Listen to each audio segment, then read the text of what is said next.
with the announcement of the council's Zoom chat rules during calendar meetings.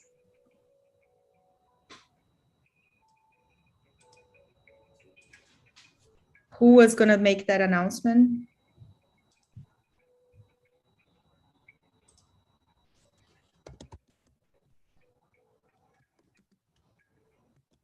I'm happy to make the announcement.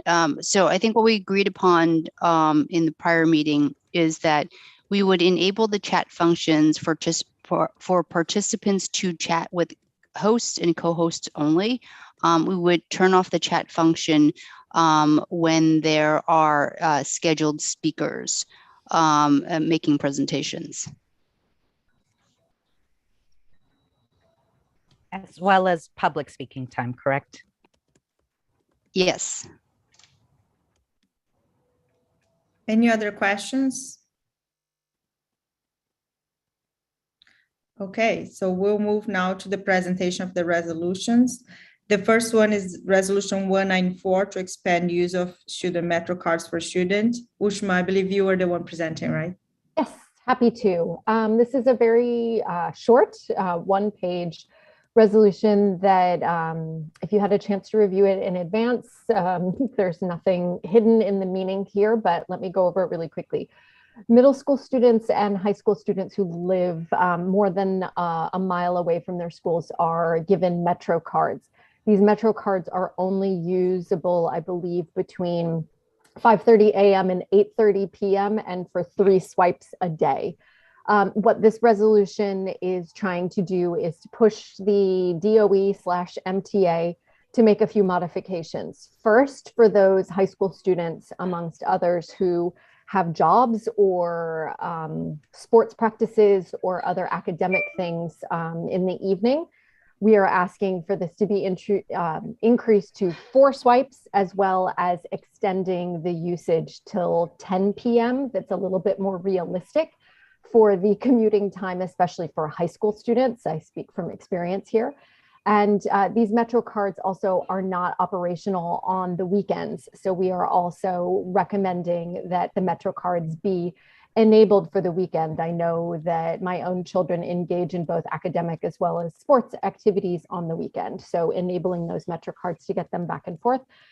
And the other, therefore be it resolved, is related to the use of Omni, and especially enabling high school students to be able to use their phones to swipe in and out. So it is a message to encourage both the DOE and the MTA to collaborate towards that goal.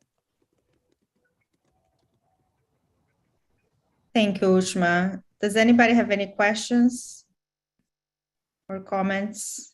Council members will have, for the public, will have speaking time later on. Okay, no. So we'll now go to Resolution 195, which are recommendations for G&T admissions for the 22-23 academic year. Kush, I believe you are presenting this one. I think he's stuck in traffic. He's trying to find out the dial-in for the Zoom. Will we have that? I think he joined already. He just joined. He joined. He might need to be a co-host. Let's make him a co-host. Yeah, I think I made him a co-host. I'm sorry to interrupt.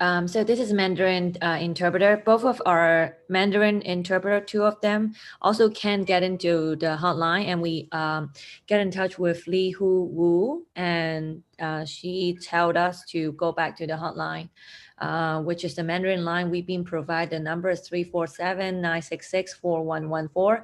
We also got a meeting ID as well. We enter all the information, but we have been just putting in the waiting room. So somebody need to let us in to do the translating. Yeah, sorry. Thank you. Thank you. We're gonna. This is Kush. I'm in, I think. Sorry. Can you hear me? Thanks, Kush. We hear you. Yep. Great.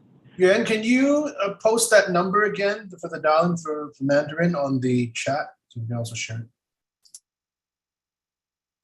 And perhaps can someone get in touch with like Michelle Chang to try and help enable this? Unfortunately, Michelle's Michelle. at CEC5's town hall tonight. I'll try to contact the interpretation company. Thank you, Ben. Okay, Kush, you can present resolution 195. It's gonna be a little hard for me to present. I'm in a car, I'm driving. But basically, there was interest. I believe presidents from CECs were invited to a G&T business meeting, to a G&T meeting. I forget the exact date. I want to say it was Thursday. I actually didn't even hear about it. Heard about it later on down the road. But they were seeking input from really anyone who has thoughts on how they can improve process for this year. They have said that there will be no test. And this is an attempt to give some guidelines. They are consistent with some of the guidelines that Chen had mentioned in our meeting with Chancellor Banks regarding a position paper. That's the broad strokes. In particular, I would say one of the resolves asks for basically any objective measure that can be pointed to that shows above grade level work, as well as that it's potentially not too late to do another application of iReady, which can be configured, by my understanding, to show above grade level work, and their requests that any, in general, this has helped, diversity has been helped to promote universal testing, it's called, basically, in this case, not universal, but allow testing of all pre-K students, in this case, that the DOE has access to, and that would, potentially improve demographics along the lines that the DOE has looked for in the past. But beyond pre-kindergartners applying to kindergarten, perhaps in the 1, 2, 3, that should be opt-in by parents. That's my paraphrasing. I know Chen has worked with me on this. I don't know if Chen wants to add more since he might have the resolution or be able to have the resolution in front of him. We'll have more time for the discussion. So Chen, do you want to add something? No, I think it's really to recommend things that we can do right away and to get this rolled out, giving all the chances possible for students to be identified and supported. And it's a learning need like any other learning need for accelerated students who can be identified and supported as early as possible. That's basically the basis of the resolution. Thank you. Thank you. Okay, so now resolution 196 to increase awareness of the AAPI culture in District 2 and all districts. Chen, I believe you're presenting this one. I can speak to this one first as well if Chen wants to add on afterwards. Chen, go ahead, you decide. We're talking about the AAPI, right? The AAPI resolution, yes. So it's a resolution to support, to have curriculum and recognition and celebration and understanding of the cultures, languages, history of a significant part of our student body, family body, and it really represents having true diversity, which hasn't been quite diverse. So really that's, in a nutshell, there's a lot of events and that celebrates different cultures, and we want, and also the curriculum, we want to have the AAPI represented as equal participants in the American experience. Thank you. Can I add on 2 comments? One, I would say also there was an error that was pointed out by several members, basically the percentage of the number of students in the district. We have some additions that we're going to be requesting to add in by vote, and that has been remedied in the suggested corrections. And apologies for having to present in this manner, but there was significant traffic in the result of recent events today. Apologies to all. Thank you, Especially Scott. the timing. Thank you. Okay, so now we're going to go to the program presentation. Can I make a motion, please? I'd like to make a motion to present and for discussion a resolution that I had put forth, but it wasn't somehow made into a public document, and it wasn't made public by error. It's a resolution calling for to support families and students who are not vaccinated to participate in after-school programs, events, sports events, sporting activities like PSAL teams, so that they can be treated fairly in the same way as they would be treated in everyday life. In the daytime when they go to school, they don't need to be vaccinated to go to school. People don't need to present their vaccination cards and so forth to go to public events now, but extend that to also to after school and for students and for adults to participate in the children's events on school grounds. So I want to make a motion to that. I hope you can second it so I can present it later on in more detail. Thank you. Point of order. I believe that working resolutions or resolutions in development is supposed to be discussed during working business meeting. This resolution was already finished, but it was inadvertently not posted publicly. So there was a technicality. So that's why I'm asking to be make a motion for it to be presented and discussed. I don't think we have enough votes anyway, but I want to have, especially the calendar meeting, for families and the general public, other members of the general public, to weigh in on this issue and express their views. And again, what I said before, we as a body ought to take on issues that affect our students and families. And this exclusion of families who happen to have issues with vaccinations or legitimate or whatever you think of it, or because they've already reached infection-acquired immunity, that they really have effectively been vaccinated, and to be excluded, while professional athletes who are very wealthy. And let me before we start the discussion of the resolution, Jennifer, is there anything that prevent us from adding this resolution now, since it was submitted in the normal process the council members should submit, but there was an error and it was not made public? Wait, I'm pulling out the bylaws because there's a process for it to be Added. Yeah, because I sent it last regardless Thursday of- by the deadline. That's the issue. regardless of it being that way. So let me just pull it out to double check. Thank you. So, and just a quick question regarding processes, even if it wasn't made public, is there a reason why it wasn't shared with the council members, knowing that you were planning to present tonight? And just There were only 2 sponsors at the time. so then how would it wouldn't have fell in the preview of being added to the agenda at that point anyway? I think we've had resolutions that did not have all 3 minimum sponsors at the time of That's the calendar impossible. meeting. No, you need 3. That's That makes impossible. Yeah, need that's 3. impossible. You have to have 3 in order to submit a resolution. Okay, if we need 3 and that in the bylaws, let's get this for the business meeting, and then we'll discuss there as something that is being in the development. Jen. Okay. Absolutely. Thank Okay. you. You can have a motion for, He doesn't have 3 sponsors, Ben. Lupe, can Lupe, Ben are you finish going to the interrupt me sentence, every please? time I speak? All right. Hey, Ben, You- go ahead. Yeah, in the bylaws, you can make a motion, you can submit a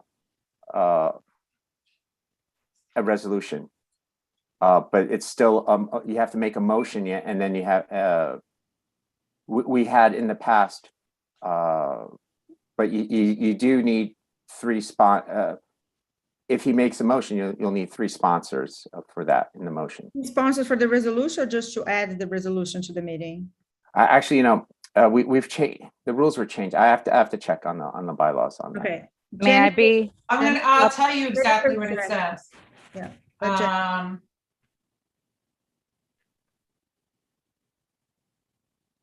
3 members of the council at any time, provided that they shall have delivered a copy thereof to the president and the administrative assistant before the start of the calendar meeting. Such addition is consented to by a vote of the majority of the whole number of council members, so that would be 6. Copies thereof are distributed to each council member prior to the call to order, and copies are made available to the public on a link to be shared at a virtual meeting. And as she said, three Lupe, three I'm presiding sponsors the are, meeting. Lupe, I'm presiding the meeting. If you want to speak, please raise your hand. Kush has already raised his hand. So Jennifer, according my understanding about what you're saying is that we could not do this if we have not submitted before the call to order. So Was it delivered to Ben prior to the meeting? it was delivered to Ben prior to the meeting. It Yes. was? Yes. It was, yes, it was. Okay. 3 sponsors. Lupe, I'm going to ask you again to please respect the order of people. Oh, I apologize. And copies were given to the public on a link? Not to the public because there was a mistake, so it was not included. Were copies given to each council member prior to the call to order? No, it was not. Okay, so it didn't exactly follow it. I'm just telling you what the bylaws say. Yeah. Oh, I and mean, do you think if there's it was a disputable- mistake, then you're gonna have to decide what you want to do. If it was inadvertently left off the agenda. Can we have as a majority voting if the majority votes to add this? I'm gonna defer to Len. Yeah, I'm looking at the bylaws right now. I just came in. It Give me a doesn't second. meet the qualifications outlined in the bylaws. But that's if a resolution wasn't presented previously. I don't know why it didn't make it to the agenda, so that I can't say. Okay, Kush, your turn while Ben is looking at the bylaws. Yeah, I have no opinion on whether or not it actually meets the standards, and I will leave that to Len as well.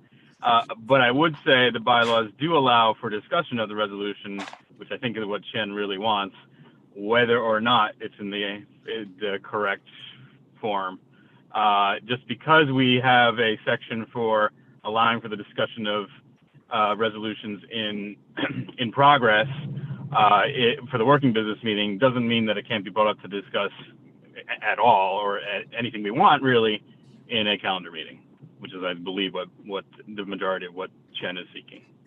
Well, my only question would be then wouldn't it have to be added to the agenda? So what Chen is He made a asking, motion. he made a motion to He ask can now. So if there is a majority of people. who May vote- I be addressed before the motion? Yes, 1 second. So if the majority votes to agree with the motion to add, then that would be added. So that's what he's requesting. Okay, because I'm looking just, if I may, I'm sorry, I don't want to speak over anyone. Let's just Lupe go and then you go, Len, just 1 second. Okay, so I'll go after Lupe. Well, I appreciate it, Len. I think aside from being able to add something to agenda or add a resolution to be presented is not even the issue at this point. I think the main issue that you guys need to realize is that this resolution only has 2 sponsors. So even if he would have delivered it to the president, the AA, all of the council members, you can't put a resolution on the agenda with only 2 sponsors. So let's focus on that. And there is a portion of our agenda during the working business meeting to discuss resolutions in development. And I would call a resolution with only 2 sponsors a resolution in development, as opposed to presenting and discussing it during our calendar meeting with it only having 2 sponsors. Okay. I mean, Okay. it defeats the purpose. Okay, thanks. Okay, Len. Okay, Final right. thoughts. So it looks like, as Jennifer pointed out before, looking at the bylaws, it looks like there was not compliance with the second method of putting a resolution on the agenda. But I would say this, it says resolutions may be placed on the agenda by 3 members of the council at any time. So I don't know if the requirement of having 3 sponsors really is applicable, because as long as 3 members of the council at any time use the second mechanism, which is which includes delivering a copy to the president or the administrative assistant, all of that, then I don't think that's really necessary as long as 3 members are doing that.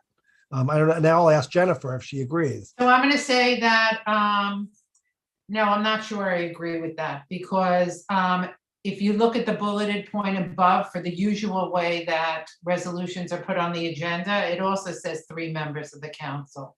Oh, yeah, but I'm saying I think you would need 3 members in order to have any resolution. You would need 3 members. The question is it 3 Right. members who can do this second mechanism? If 3 members are doing all of the second bullet point. But it wasn't distributed to everybody prior to the meeting. Yeah, I or- don't think there's compliance with that. I agree. No, there's not compliance. So No, I don't I'm think there's gonna- compliance. okay, If so- you just want to discuss it, just, Yes, we just you want can do it one of 2 ways. You can make a motion and vote to put it on the agenda, and if the motion fails, anybody could bring up whatever they want under new business. Yep, Right. absolutely. Yep. Exactly. Okay. So can I withdraw my motion to present it as a resolution? I want to make a motion to put it on the agenda for discussion.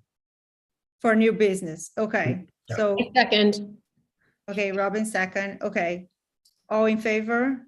Well, do we need a roll call? Oh, we need a. You don't, wait for discussion under new business, you don't need to do that. If you want to make it an agenda item, you need to vote on that, but you can bring up whatever you want under new business.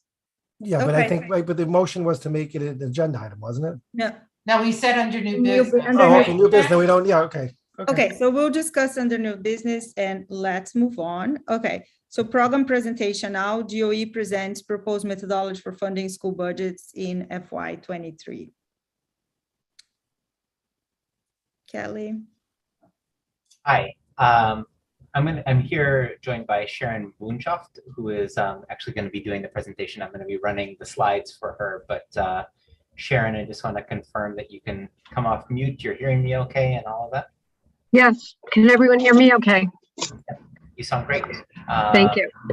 So Sharon, I'm going to pull up the slides now, and we'll you can get started whenever you're ready.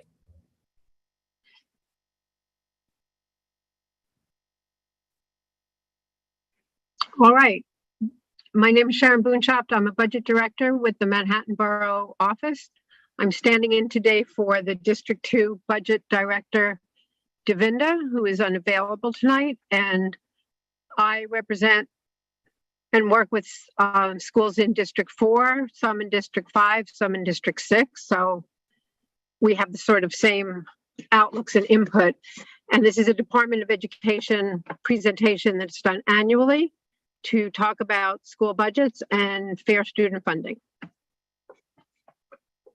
So our first slide. School budgets for the school year 2022-23, the DOE's $37.8 billion budget in 2021 to 22, where the funding comes from. The DOE is funded by city, state, and federal dollars, which combine to support our $38 billion budget. New York City provides most of our funding. For the 21-22 school year, the city has contributed $19.5 billion, or 51% of the total budget. Most of the funding from the city comes from what we call city tax levy dollars. City tax levy funds are drawn from local taxes, including property taxes, sales taxes, and personal income taxes. Every year, the mayor proposes the amount of city tax levy funding that we receive, and the city council must pass the budget into law.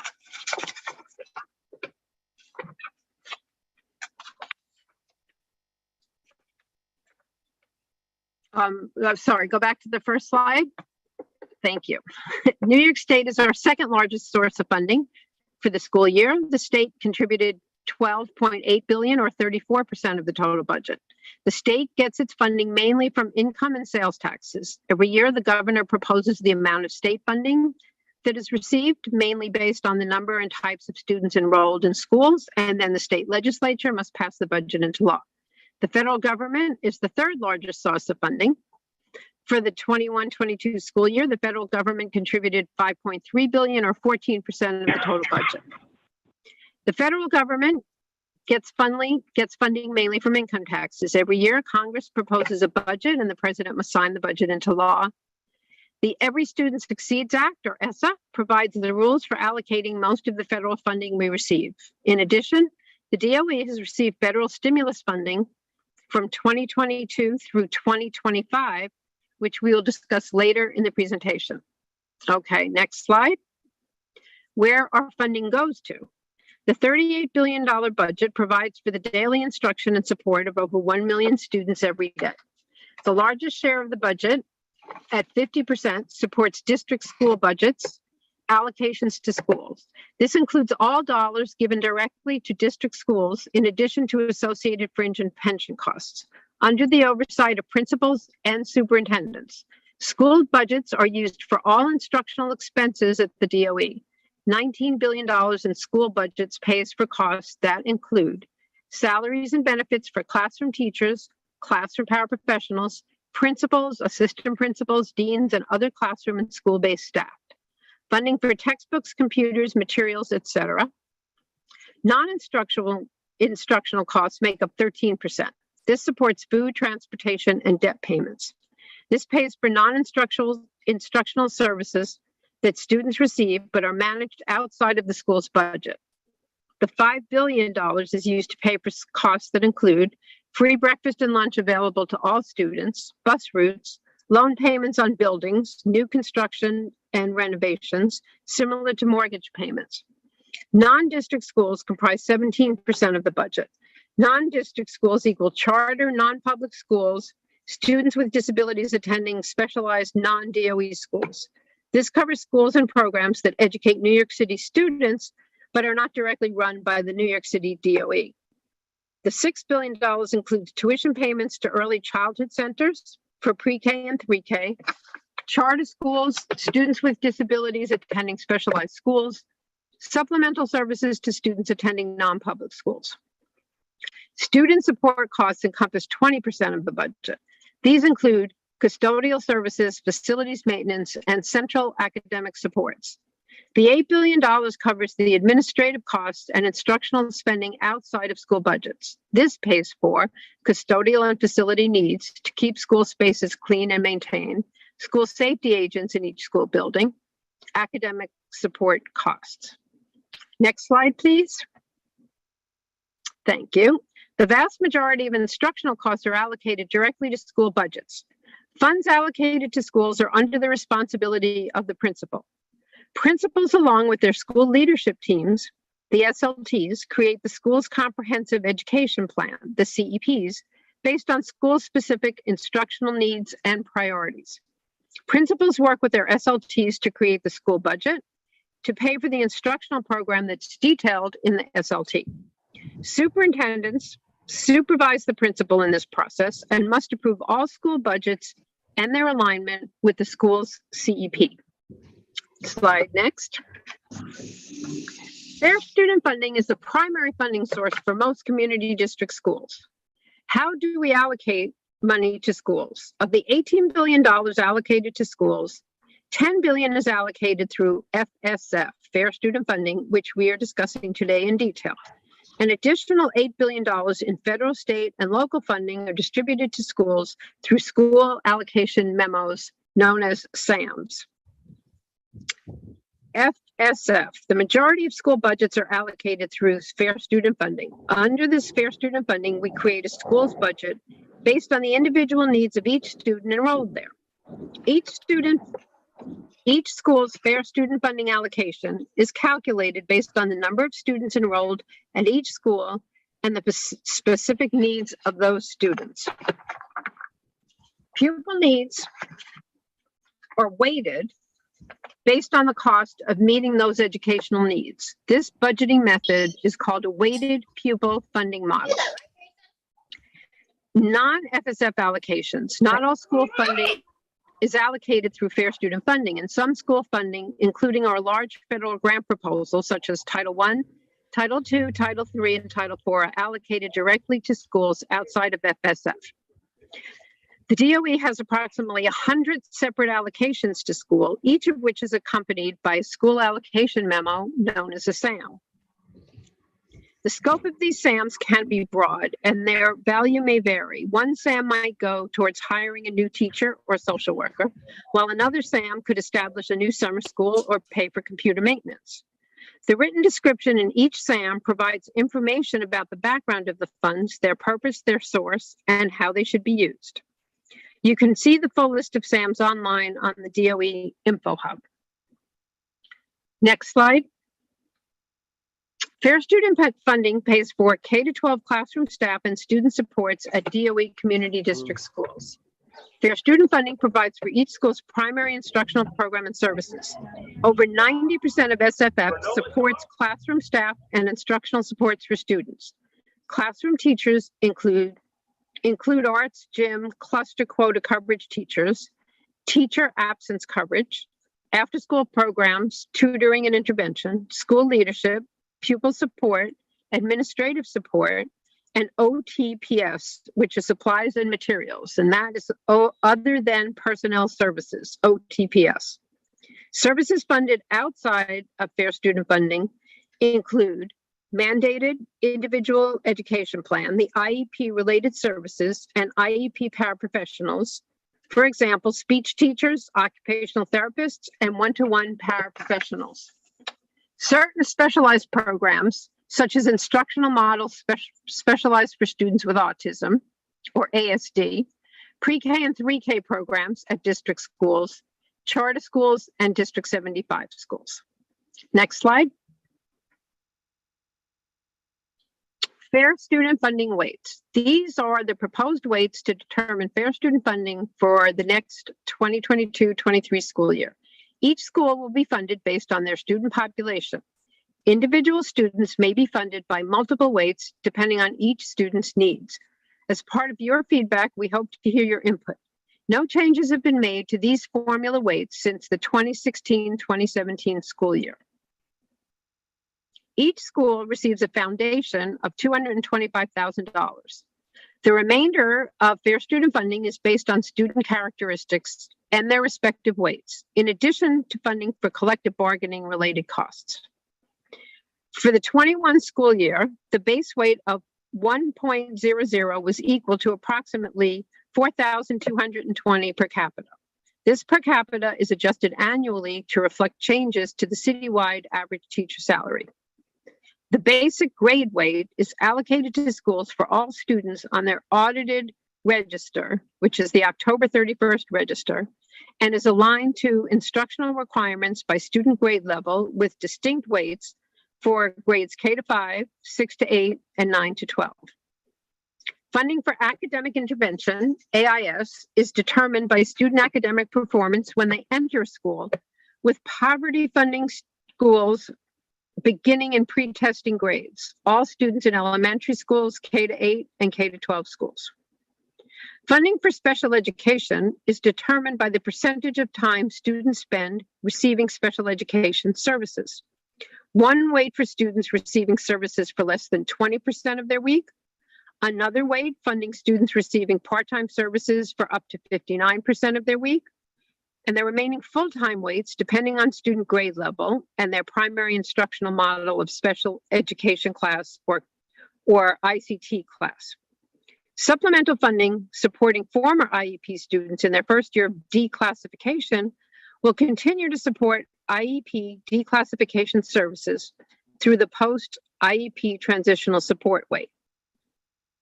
Note that the names of the special education weights, as just discussed, may change before the formulas go to the PEP for approval.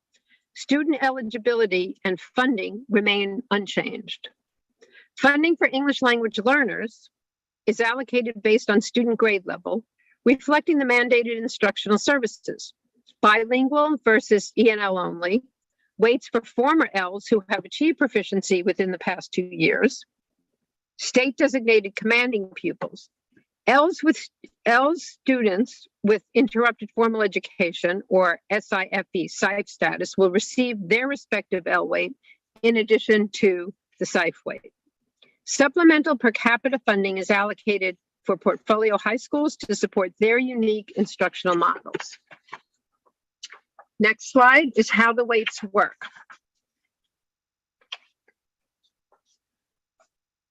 if the per capita were $1. And here we have a chart that helps to explain a little bit of what I just explained. So this is more visual. FSF needs are determined on an individual student basis. Each student is evaluated for their eligibility based on data in the DOE systems. Most fair student funding determinations are based on data in ATS. The weights add up by student as shown in the examples here. The weight of 1.0 was equal to approximately $4,220. In this example, the weight of 1.0 is equal to $1 for demonstration purposes. So in the above examples, we have two students, Sam and Alex. Both students are elementary school students. This means that they are both entitled to the K-5 grade weight of 1.0, shown in the graph in orange. If they were middle school students, they would have a weight of 1.08, and if they were high school students, a weight of 1.03. Both students are English language learners, that's shown in green. Sam is an elementary school multilingual learner enrolled in a standalone English as a new language E&L program. Therefore, Sam is entitled to the K-5 E&L weight of 0.40. Alex is also an elementary school multilingual learner enrolled in a bilingual program at his school. The school has appropriately coded Alex as enrolled in a bilingual program in the DOE scheduling system called STARS. As such, Sam is entitled to the K-5 bilingual rate of 0.44. Both students are with disabilities requiring special education classroom instructional services, special education support services sets, special class self-contained, or integrated co-teaching ICT. Sam's individual IEP requires less than 20% of Sam's instructional program to be in an IEP setting.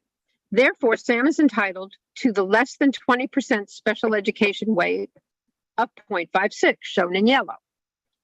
Alex's individual IEP program falls in the 21 to 59% of Alex's instructional program to be set in an IEP setting.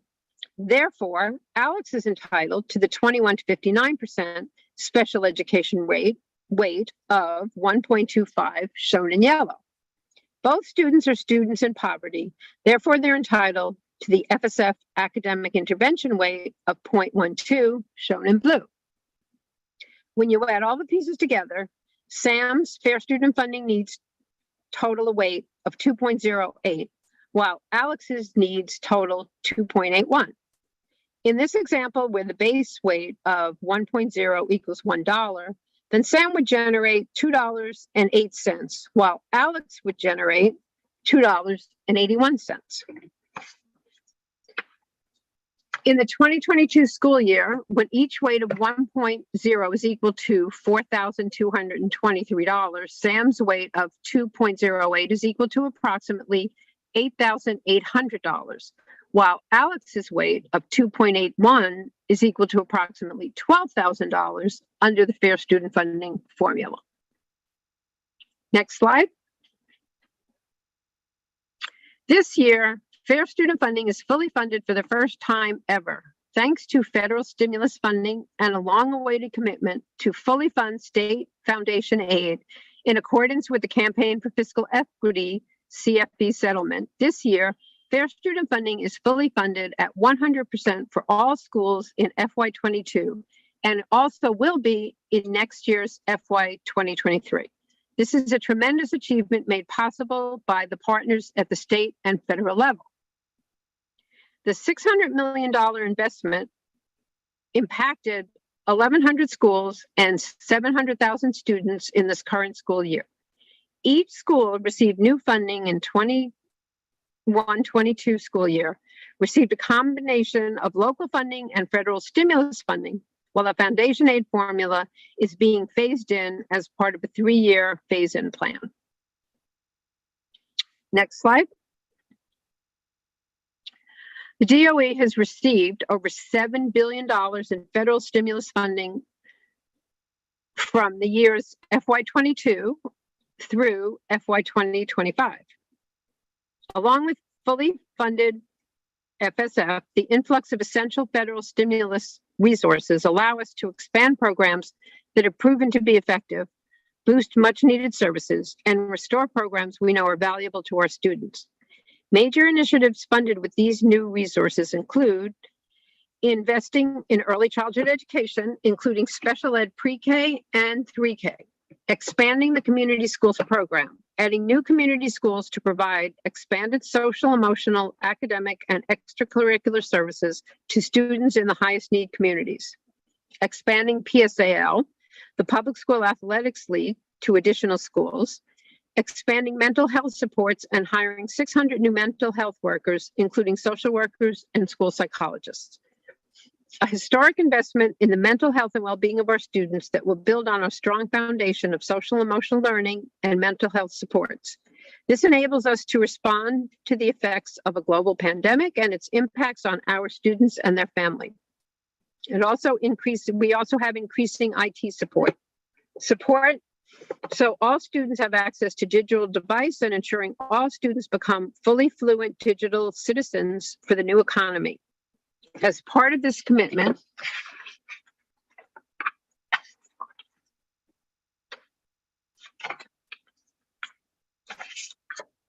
I'm sorry, I lost my train of thought. I think you are in the last bullet, addressing learning loss. Yeah, addressing learning loss. Addressing learning loss through increased academic support, which will include using assessment results to accelerate learning, targeted services for special needs students, and other initiatives. I think I skipped one that might not be on this slide, but it does mean expanding family workshops and information sessions through Beyond Access series, which support families of students with disability services. Okay, slide next, budgeting timeline. February and March, which is passed, based on initial budget estimates of city and state revenue, the DOE presents the CECs with proposed fair student funding weights for the coming year. So that's what we're doing here. I know it was delayed by a month. In April and May, the panel for educational policy will vote on the proposed fair student funding weights for the coming school year. In late spring, the DOE will release budget allocations to schools for the coming year. In June, principals, along with their school leadership team, propose budgets for the coming year. In July, superintendents must certify alignment between school budgets and CEPs for the coming year. In September, the new school year begins. More information is available online about fair student funding and school budgets. You can find the following online on the DOE's Info Hub under Reports, Financial Data, and Reports. Detailed information about each and every school budget allocation in the form of school allocation memorandums, or SAMs, a programmatic guide to fair student funding, as well as how each fair student funding allocation is calculated for each school.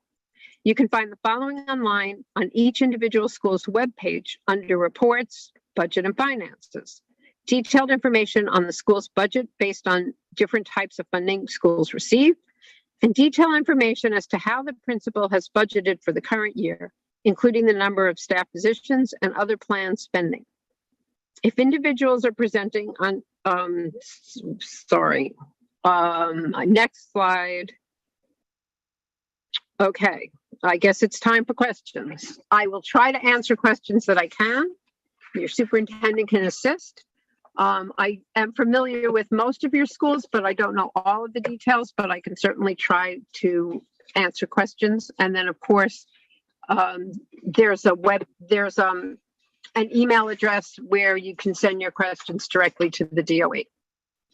Thank you, Sharon, so much for this presentation. If we can move to the next slide so the public can see and then they can send questions. Thank you.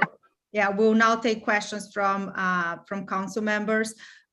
Thank you. I always try to use these numbers. Like, I think it's so important for New Yorkers to know that our budget for DOE is $38 billion. This year we'll be spending more than $40,000 per student. So whatever issues we have, clearly is not a lack of resources, but how we are using these funds.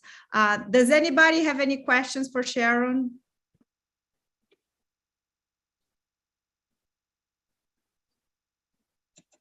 Lupe? Hi, Sharon. Can you talk a little bit about the way that the fair student funding is actually allocated? I know you said for the first time we got it all in full, which I believe, 100%. right, 100%, which I believe was 600 million, if I'm correct. But what I've been reading is that less than half of that is actually going to be coming to the New York public schools.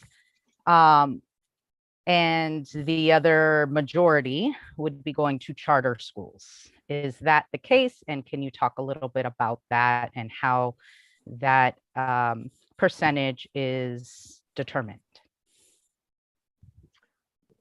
I'm afraid that I can't really answer that question. I think that is a question you should direct in the feedback question.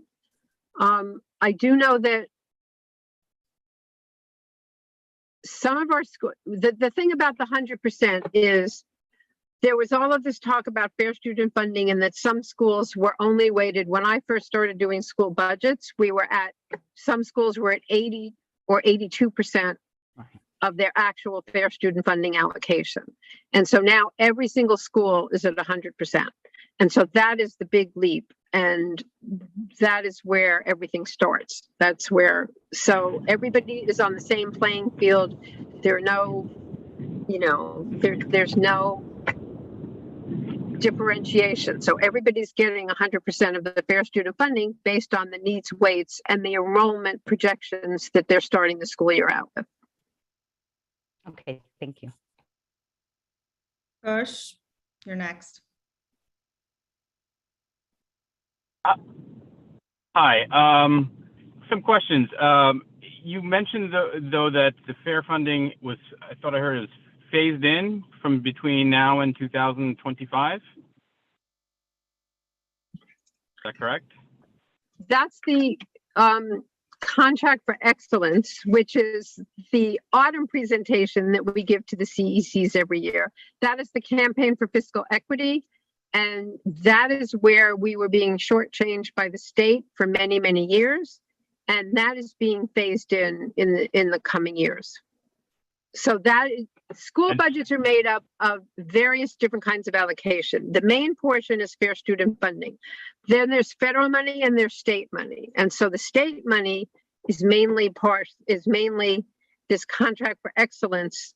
And that's what we're working on being phased in based on all the new money that's coming in and what the state legislature voted for. Okay, but the fair funding is just for 1 year. It's ongoing. Fair student funding and I is. thought that. Sorry, go ahead. Go ahead. Go ahead. Answer that first. And fair student funding is the basis.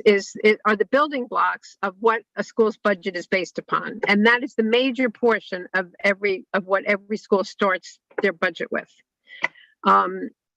And that's where these weights come in, so that every student, if the school has 100 students, they're given the funds based on $4,200 plus the weights. So that, as you saw with Sam and Alex might bring in $8,000, might come with $8,000 or $12,000, and so each student in that school brings their weights to what the basic budget is in the beginning of the year. okay, but wasn't a big part of this fair student funding also that schools would be made whole on previous enrollment, or is that false? That's totally because different. Schools have. Yeah, that's another issue. So last year, as well as this year, schools were held harmless if they had register loss.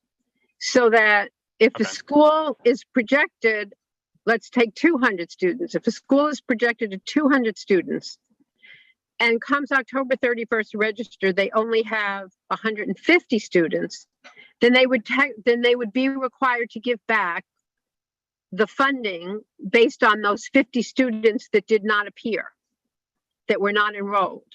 And so this past year, schools were held harmless for that big register loss juggernaut. And it's already been announced that next year schools will also be held harmless for register loss. Just yes, I want that. Thank you for that. Sorry for kind of muddling the issues, but I do think it's No, confusing it's parents' minds as well. Yeah, it's very confusing, and understanding that all of this funding is based on the registers, the projected registers for the coming year, and then principals have to deal with that amount of money because of what they've been projected for in register. So conversely, if that school was projected at 200 and it ends up having 250, then it would get the money for those extra 50 students. And if they were special ed students, they would get, or else they would get funding, weighted funding on top of that. So schools that had registered growth this current year had the advantage of getting that extra funding. So while schools who had the loss were held harmless, so to speak, and did not have to pay back funds, schools that did have registered growth were given those extra funds and were able to use them. And for the following year, when they're held harmless for the following year, are they still using numbers from 2 years ago? Are they using numbers? No. Every year there's a register projection. And so the register projections for next year have just been released for each school. And so each school has now got their register projection for the next school year. And then in June, those could very well be lower than the previous year, though. Correct? Because District 2. Well, yes, if there's a drop, yes, there's been a drop in enrollment citywide, and a lot of schools, the register projections are based on historical trends. And so if the school has shown a loss each year, then their projection is going to be showing a little bit of, that same loss. And sorry, two more questions if you indulge me, but one, Chancellor Banks has indicated that he wants to expand certain programs. You mentioned some of them, but he's also mentioned some that I didn't hear you mention, like expanding G&T and expanding specialized high schools. I assume that is not built into any of these funding budgets, whether it's held harmless or fair student funding, correct? Well, no, we don't have information yet on expanding those programs, but I will say that as we've expanded programs this year, like I noticed there was mention of PSAL. I know that schools got more PSAL funding this year than they did previous. And in the stimulus funding, lots of schools got substantial amounts of funding that are in addition to the fair student funding, in addition to any other kinds of funds that they've had this year. They've had the stimulus funds, which were meant to augment learning loss, provide more social emotional, provide for more purchasing of equipment, more purchasing of vendors to pay for professional development, and to pay for educational consultants to come in and work with students, whether it be something like Chess in the Schools or Alvin Ailey Dance Company or Midori instrument, music learning. All of the federal funds that were given this year have been a huge boost to schools, so that in addition to their basic budget using fair student funding, they've been able to use the stimulus funds for that. And this last one will be a quick one. Can you confirm just one thing, because I think there's a lot of misinformation here as well. You mentioned all the ratios, 1, 1.5, 1.8. Can you confirm, though, that programs like Gifted and Talented and Specialized High Schools receive no additional funding than other students? Because I think there's often a misconception here that that is the case. Now, I'm not quite sure I understand the question, because a school is funded based on their students. So a school that has Gifted and Talented students gets the same amount of fair student funding that another school gets. There's no special weight for Gifted and Talented. Yeah, I think that's what he was asking. If there's no special weight, which there's not. Yeah. Okay, Chen.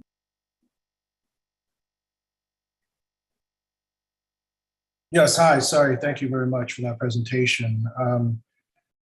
Do you know how much the DOE budget has grown in the since 2010? I'm afraid I don't know the answer to that. And I'm not quite sure what you mean. I think I think I might know what you mean, but Yeah, so I will tell you. 但是我要直接跟你 I have 说， I have information from the IBO office who did an audit of DOE costs and expenditures. So from 2000 between 2000 from 2019 到2019 2010 to 年 2019, the DOE budget, just without any federal funding, whatever, has increased by 12%.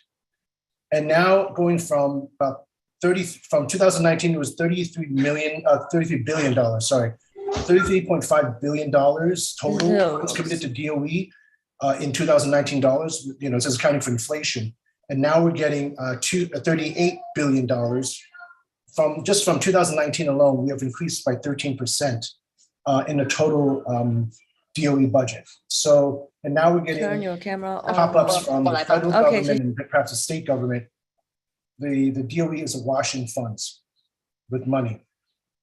The cost of a private school in New York City, in either Trinity or Poly Prep, it's in the range of $50,000 to $60,000 a year.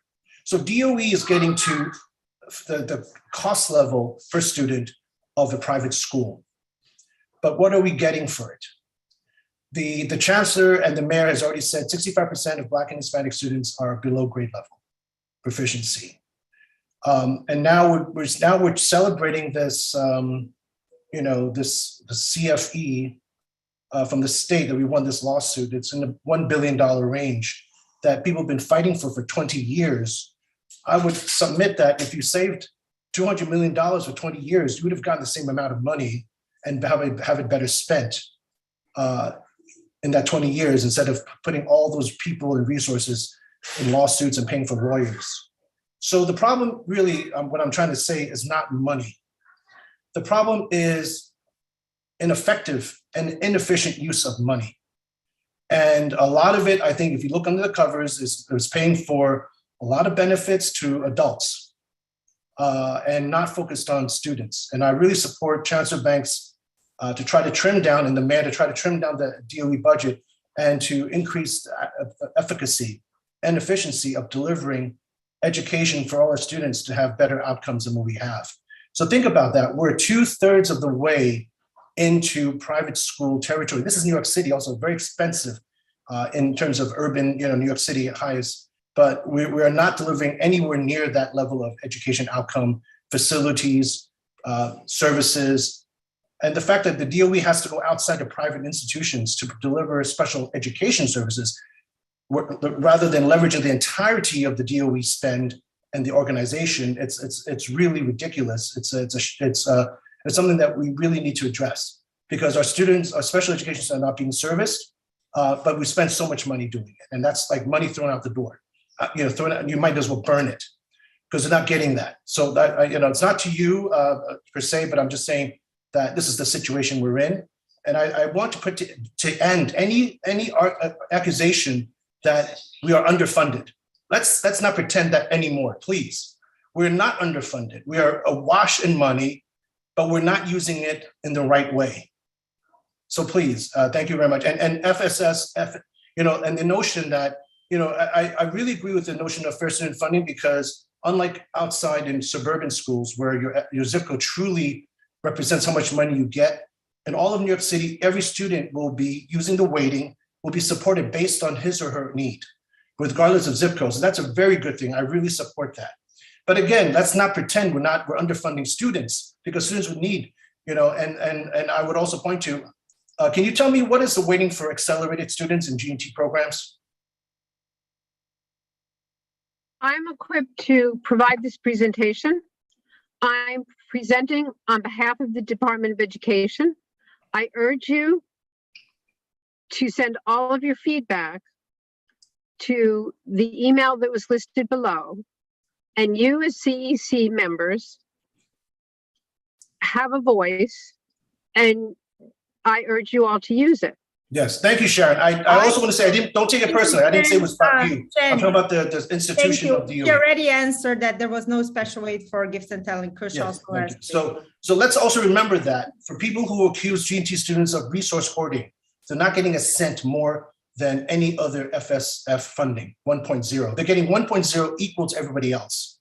Okay, thank you, Chen. Thank you. Well, I'm gonna move us along. Lupa, do you have an additional question? Okay, so let's do quick because it's already an hour and more of the meeting, and then we'll move to public speaking session. Thank you, Daniela. And Sharon, I do realize you are not the director, you're here, and I appreciate your time and your energy in the presentation.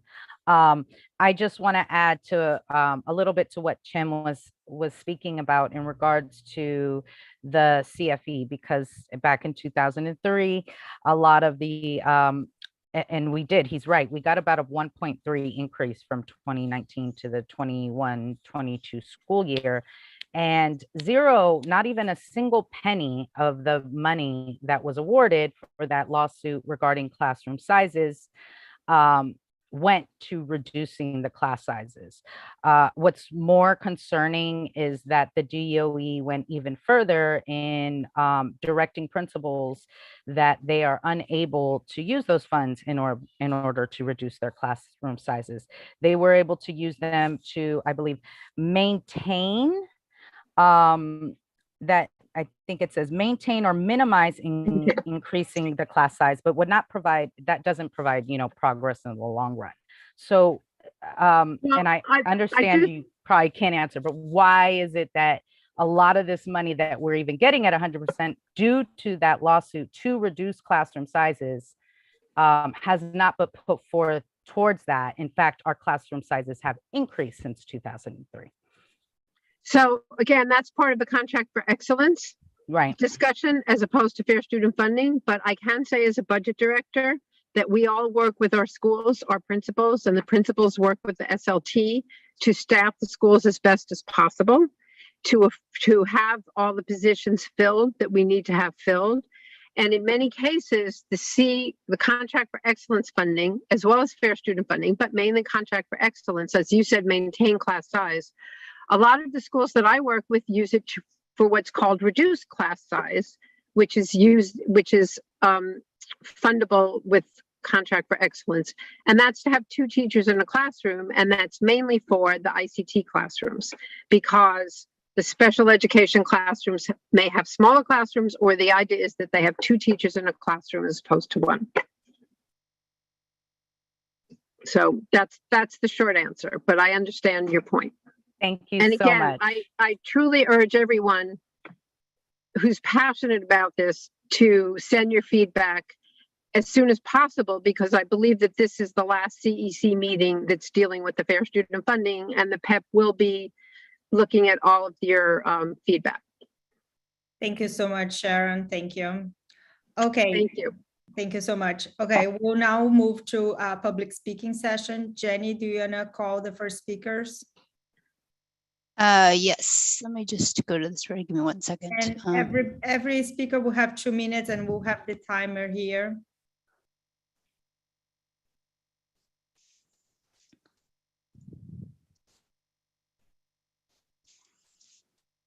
Okay, these are the 2 speakers that have signed up for the first session. The first one is Dimitri Ganarius. Let me see if I can find him.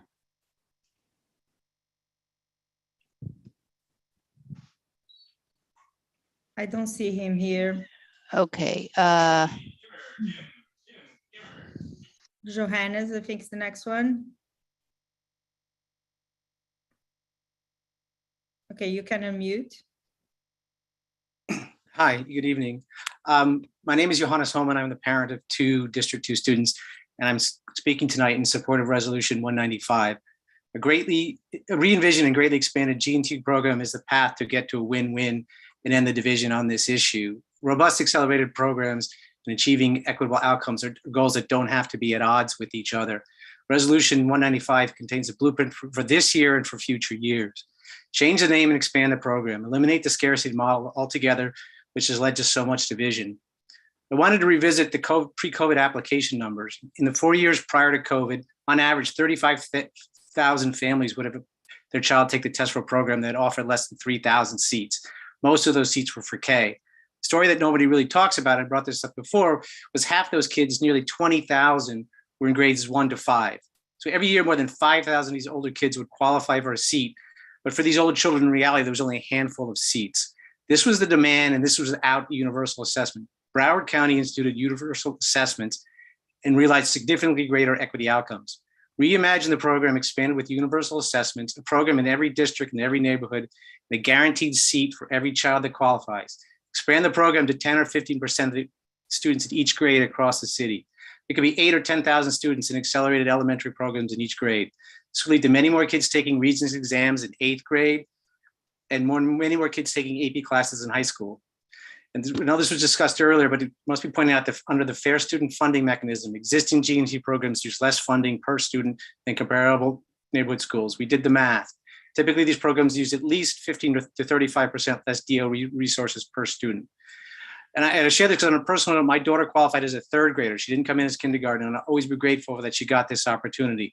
Every child should have this opportunity. So please vote in favor of Resolution 195, the blueprint for the path forward. Thank you.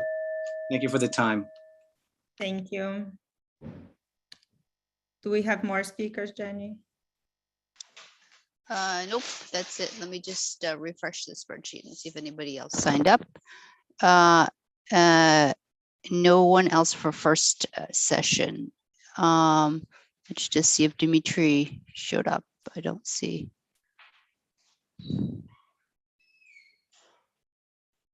I don't see. Nope. Yep. Okay, so we can move. So now is report of the president, and Ben, I don't know if you want to say a few words, but if not, I definitely want to raise one point. I want to say that I've been doing a lot of work and with Chen on this issue of the vaccines mandates for our schools. And we have had many families that have contacted us because they are vaccinated for a variety of reasons, not necessarily that they are anti-vax, but because medical reasons. And they are still being denied access to school, so they cannot go to graduations. Kids cannot go to graduations, cannot go to the prom. And we have received a lot of people contacting us. And unfortunately, we could not get a third sponsor for the resolution, but I really hope that we can at least have this discussion if it is valid. And I say this as somebody who is vaccinated, boosted. My son is also fully vaccinated. My little one is not, because he still has not turned 5. But unfortunately, there are a lot of families that are in a difficult situation. So that's what I wanted to report about this work that Chen and I are doing with some families that are unfortunately in this very unfortunate situation of not having access to schools because of these mandates that really, I think, are very unjust. Ben, do you want to say anything? No. Okay. So Kelly, we can go to your report now. Thanks, Daniela, and thanks everybody. Before I share a little presentation that I put together tonight, I just want to acknowledge the events that happened earlier this morning in Brooklyn, and just give a shout out and a thank you to all of the families and students and staff members who responded so quickly and in such a caring way. I know that across the city, teachers were there for kids who were either close to the event. We had actually several students who were coming into Manhattan to attend high school who were close to the train or close to the situation. But kids all over the city were rattled by the news, and our teachers and school administrators jumped in to help to calm them and reassure them. It was a very, very scary event, scary for us parents as well. Wanting to make sure that our kids were safe and well. And I just want to acknowledge that and acknowledge the difficulty that this morning brought. And also send a thank you to everybody who helped our students to feel comfortable in this tough time. But I have a short presentation to share this evening. Yep, just a little short presentation to share this evening. Just want to share a little bit about what's going on in our schools this month, summarizing some data and health updates, a couple of reminders, and to let you know a little bit about what we're looking forward to here in the district. So some of you are well aware, those who have children in grades 3 through 8, that this is state testing season, and we don't have numbers yet in terms of how many students participated, the percentage of students who participated in the state ELA test. We will get that number after the state math test is completed later in April. But state testing is a rite of spring, and in some ways, it is, I know that kids might not necessarily be happy to see it, but it does signal a return to normalcy, and anything that feels normal is something that feels good to us educators, I think. Also this, in the past few weeks, I wanted to acknowledge a huge book fair that was done in partnership with the AFT and UFT at PS1. Their goal was to give away 10,000 books, and they hosted a huge event there, in which families got between 10 and 20 books per child. And then the last thing that I just want to share is that in effort to try to raise and elevate the voices and stories and special talents of our students, a bunch of our schools, PS 11, 40, 1, 2, and 3, are a part of a city partnership that we've been helping to facilitate here at the district with an organization called City Lore that does arts all over the city. And so we're excited to see the work that they have going on, to expand this partnership moving into next year. And our goal is to have celebrations of our students' talents district-wide, at least once a year, and perhaps more if there's our students that are really excited about the work. But we're starting to see some of the work emerge. This is a young boy here who was involved in a puppet making and playwriting project at PS 40, and so we're excited to see that work continue. Our pre-K students aren't a part of state testing, and so it's business as usual for them. Some of our students are lucky enough to be able to participate and work with some new equipment that has come into our pre-K programs as a part of our STEAM events. Over here on the right, there's a young man who's working with a wind tunnel and doing some experiments with different objects to see how they travel through the wind tunnel. And of course, art and early literacy is a part of what our pre-K students are doing all over the district. Summarizing is coming fast and furious. The opening of the application is set right now for April 25th. And so that's going to be right after spring break. Across the city, we are looking to serve 110,000 kids in grades K through 12. This is a morning academic model paired with an afternoon partnership with a community-based organization that is enrichment. For high school students, they are able to participate in the Summer Youth Employment Agency or Summer Youth Employment Program, which allows kids who are 14 and older to work for the city, earning money and gaining experience. And that is all folded in together with summarizing. Again, there is zero cost for serving breakfast and lunch.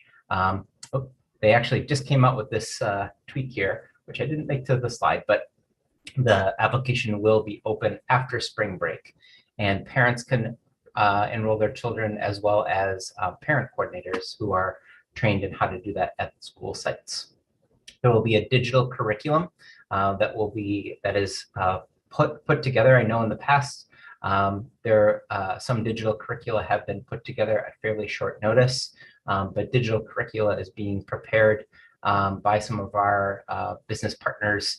And so that's going to allow for us to maintain some continuity across the district, as well as individualize skills and different things that kids need to work on. And so it'll be a range of different academics.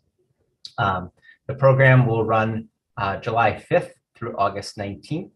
And that's for kids in grades K through 5. Friday will be an all-day enrichment day.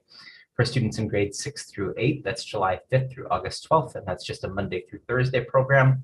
This is going to be from 8:30 in the morning until 6 p.m. at night. In our district, we have 8 sites, but what summarizing is allowing for, what the city is allowing for is for students to apply to any summarizing site across the district that is open. When families enter the portal, their home district or their home school will pop up, but they are able to choose another site if there is one that is closer to their home or that's closer to where it is that they are living or working or staying or a parent's job. And so that will be open again after the spring break. In our district, the work is going to be led by our teachers and administrators, as well as our partners that are affiliated with these organizations here: the Beacon Program, Manhattan Youth, the Chinese Planning Council, and the YMCA. Chancellor Banks has acknowledged that chronic absenteeism is a challenge across our city. In our district, the rate of students who are chronically absent, which means that they are on track to be absent 10 days, or excuse me, 10% of the school year or more, this is a focus for us across the city. And Chancellor Banks has asked every single district to set a goal for reducing chronic absenteeism across the district. Again, if a child has been absent thus far, somewhere between 12 and 13 days, then they are on track to be chronically absent. And so we are trying to address that by working directly with our schools to share practices with families, to work with our family coordinators, social workers, guidance counselors.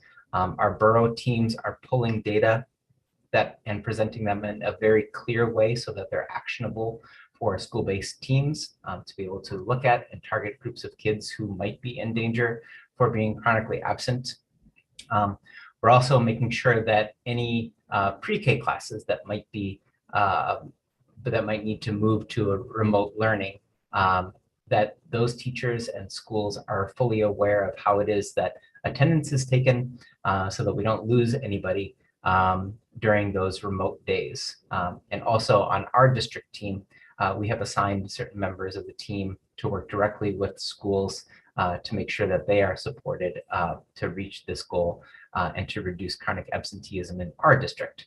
Across the city, the rate of chronic absenteeism is closer to 40%. Again, in District 2, that rate is about 20%. I mentioned at our March meeting that we have been working closely with our academic screeners assessments. I wanted to just keep this data chart up here because it continues to be a part of the work that we're doing directly with schools.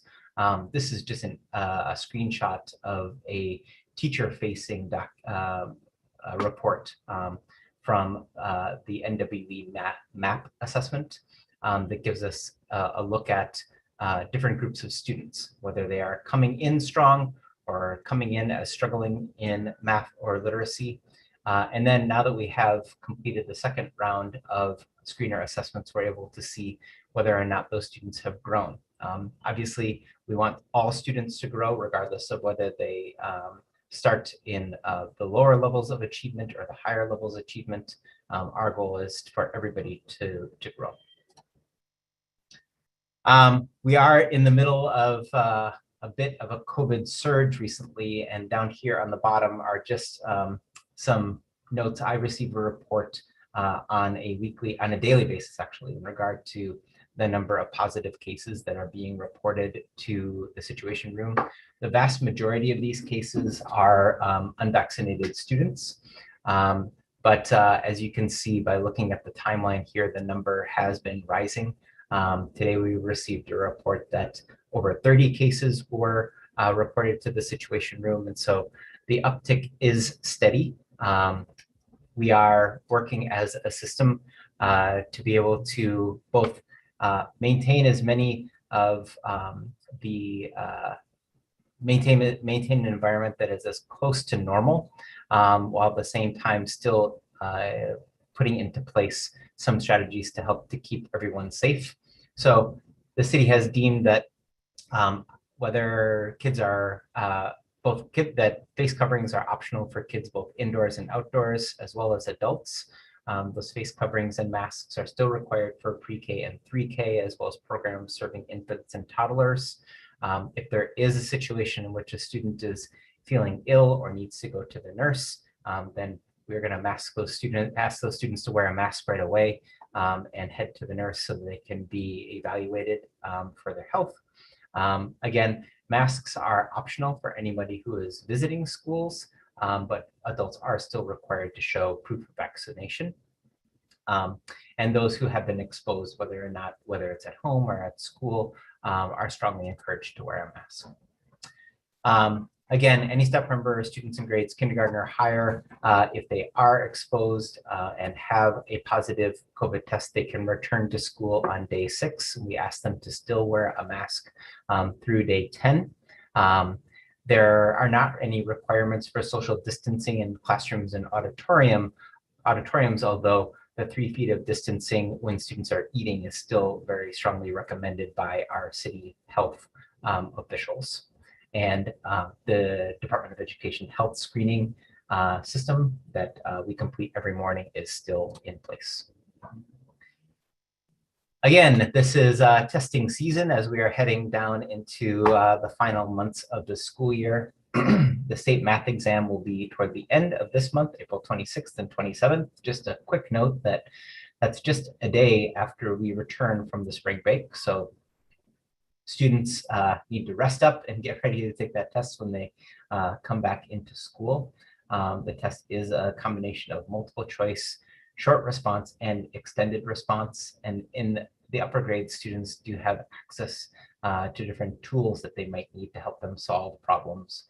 Rulers, protractors, calculators in the upper grades. And again, modifications and supports are put into place for students who have an IEP or a 504 plan.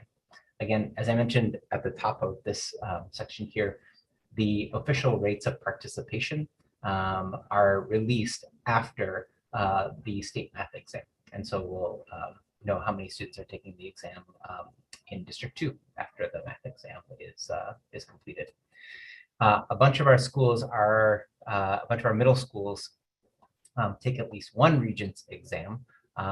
All of these exams that are listed here, all of these Regents exams that are listed here under the green header are given in some of our middle schools.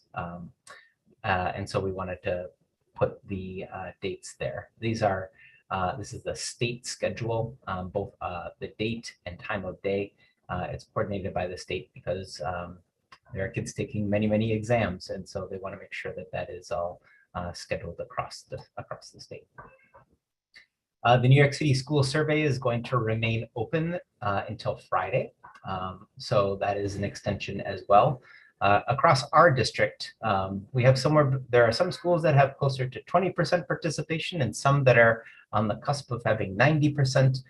We really want all families to complete that school survey and let us know what your experience has been in your child's school.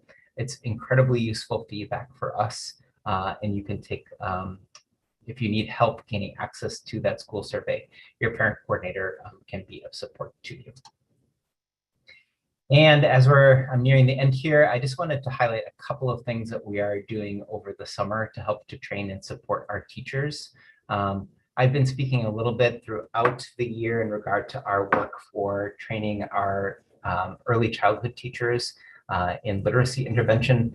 This summer, we are going to continue that by engaging teachers in a program called Letters, which is a program to help to deepen teachers' understanding of early literacy, including phonemic awareness, vocabulary development, comprehension. It's going to be an exciting opportunity, I think, for us to really learn about some very, very basics of reading and make sure that when our teachers are coming back into the fall, that they have a deeper understanding of systematic phonics-based reading programs that we're really trying to expand and include in all of our elementary schools. We are also doing some work around culture building, conflict resolution, and partnering with several different organizations to help to build advisory programs, to build student leadership programs across our schools.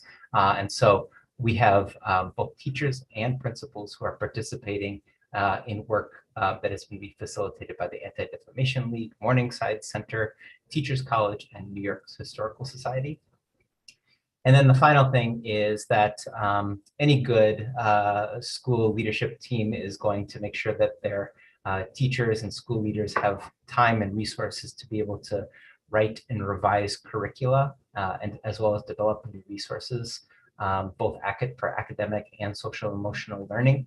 And so we're excited to say that we are supporting our school-based planning, both in terms of providing them with resources as well as coaches that work directly with our district and our borough center. And then finally, just a couple of updates. Some of you who have kids who are in 8th grade recognize, or who kids in older grades who took the SHSAT. Those results are now available in my schools. As we are approaching the spring break, please note, just like we did prior to the February break, that our schools are distributing at-home COVID tests. We want students to take a COVID test at home during the break, as well as right before the break. We are trying to have all of our students return to school on April 25th as healthy as can be. And then just a couple of key dates here with spring break. Eid this year falls in early May. We have Memorial Day and a couple of days for planning in June. This year, our schools across the state are observing Juneteenth.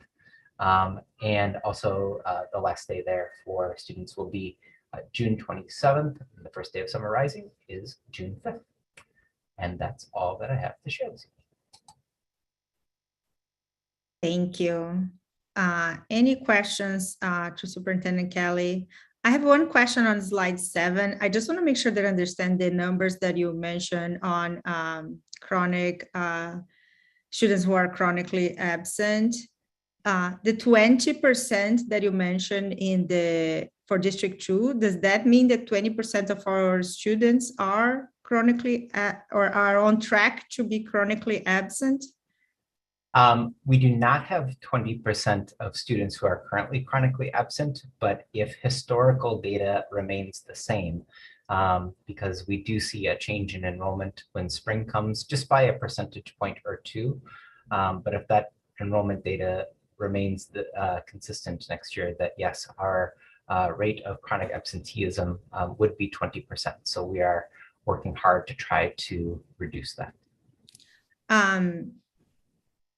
So, and the way you're saying here is that 10% of students across the district, so our rate is twice the one of the district? No, I apologize if that's not clear. The definition of chronic absenteeism, being absent, yeah, 10%. Okay. Yep. Okay. And can you give us more information, maybe at the next meeting by grade or by school, if there's anything that can target better so we can better understand? Because I mean, I'm a little alarmed. This is a really high number. I don't have historical context of how it was before, but it seems to me very, very high that 1 in 5 students are on track to be absent, to be chronically absent. I can definitely provide an update on that. Jennifer, did you want to add some additional context to that? Yeah, I'd like to add to it. We had higher absences in January because of Omicron, when parents decided to keep their children home from school. So you have to remember that contributed to the situation. And where we're going now, I don't really know. All bets are off. I'm watching the numbers go up, but we'll see what happens. Okay, thank you. That's important context, yes. Thank goodness there's a vacation coming up. Yes. Okay, Kush, you have a question? Yeah. Hi, Kelly. So yeah, I guess one of the questions Daniela asked, I was curious what that would look like versus other years. But a related question, the attendance numbers, do you get the raw numbers as well? Like, What specifically were you thinking about? Well, we've asked for enrollment for enrollment before, and they haven't given it to us. I know we have estimates from NICED, but we've also asked for monthly enrollment numbers to track, well, various things, including how policy changes might happen. Is there any reason why you can't just sum up all the numbers from the attendance? Well, so what I get regularly is the rate of attendance for each school. That doesn't include the number of students who are enrolled in each school, but the rate of attendance for students there. And yes, I mean, the numbers could be crunched and put together. I don't have that for you tonight. You know, the city is still the city is still working to release, you know, official numbers for enrollment. But I can see what it is that I can provide that you're looking for. Yeah, I mean, I don't even want them to crunch the numbers. We have plenty of data savvy people in our group. We'll take the raw data, in as large or as small you want to give it, and we'll crunch the numbers ourselves. For context, I even foiled the previous administration for the enrollment numbers and they denied. So maybe we should try to foil this one and see if we can finally get this enrollment. I mean, foils take a long time. I'm asking, I don't know who Kelly gets it from, asking if we can ask that person to give it to us. Just give it to us, because Again, clearly if they come up with the percentages, they have the numerator and the denominator. Right. I understand what you're saying. Thank you. Okay. Jan, you have a question? Thank you, Superintendent McGuire. Just a quick follow-up first on the chronic absenteeism. Do you have, I mean, I guess you would investigate, you contact the families. Do you have like a breakout of the categories for the reasons why there's the chronic absenteeism, you know, by cause or reason? And I am also specifically seeing if it's because of the COVID and your families are scared to come into school, and what we can do to address that fear, because even though the rates are rising, then my second question is really about that. The you know, the outcomes have not been severe. You know, after unmasking, we're not seeing, you know, half the school out. So that's my question. If you're able to provide that type, if you have that, that's just my question for that. The second one is, if you can show the slides on the COVID cases that was identified, are these self-tested, tested at school? Are these symptomatic or asymptomatic? So, so I'll just say that, just again, that the data that we receive on students is the percentages of students who are in attendance or this percentage of students who are absent, but there's not a reason given for why it is that they might be absent. I think that could be something that would, you know, need to be, those are data that would need to be obtained through a survey, but there isn't a mechanism by which schools officially click off the reason for why a student might be absent.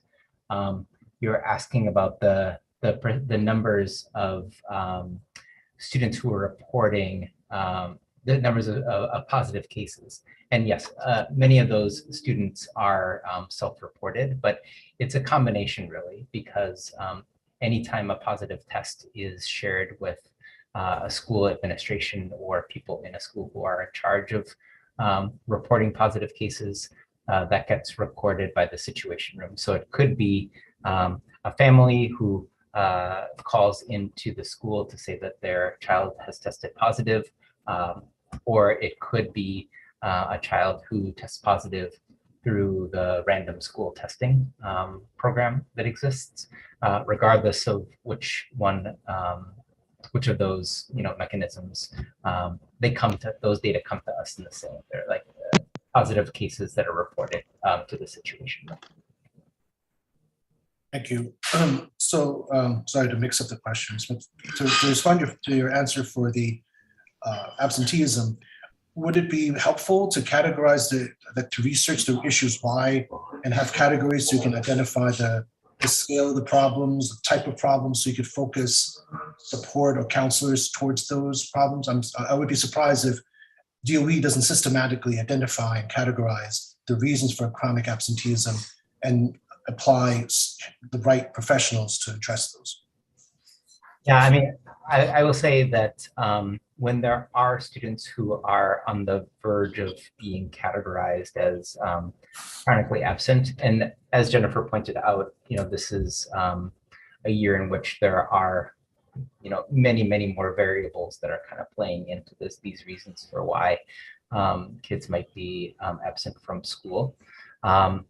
But when we are working with students and their families that are kind of teetering on the verge of these worrisome numbers, then the schools have some mechanisms by which they are getting involved directly with those families, reaching out, hopefully assigning a guidance counselor, a social worker, or even a teacher to kind of be the case manager for students in that situation. And in terms of categorizing reasons for why a student might be absent, I think that the more information you have about factors like that is helpful, but there just currently isn't a system like that. Yeah, thank you. And so as a follow-on on the COVID cases, do you track we talked about this before, the hospitalizations, the serious illnesses and deaths of those students or staff who have cases, and do you report that? And what are the numbers now? How many kids have serious illness or even, God forbid, passed away because of COVID? I do not have that, but I do not have those data. Okay, and do you track similarly for the influenza outbreaks? Like if people come in and they say they have an influenza, do you track similarly for those things, for that type of virus? Because that's a big factor for absenteeism in years past before COVID. Yeah, not that I'm aware of. Okay, thank you. Thank you very much. Yeah, no problem. Lupe, it's your turn to ask questions. Thank you, Superintendent Kelly.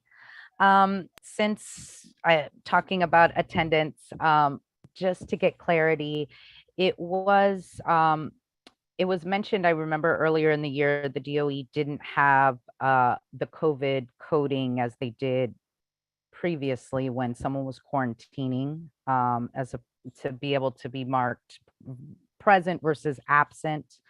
Did that play a role?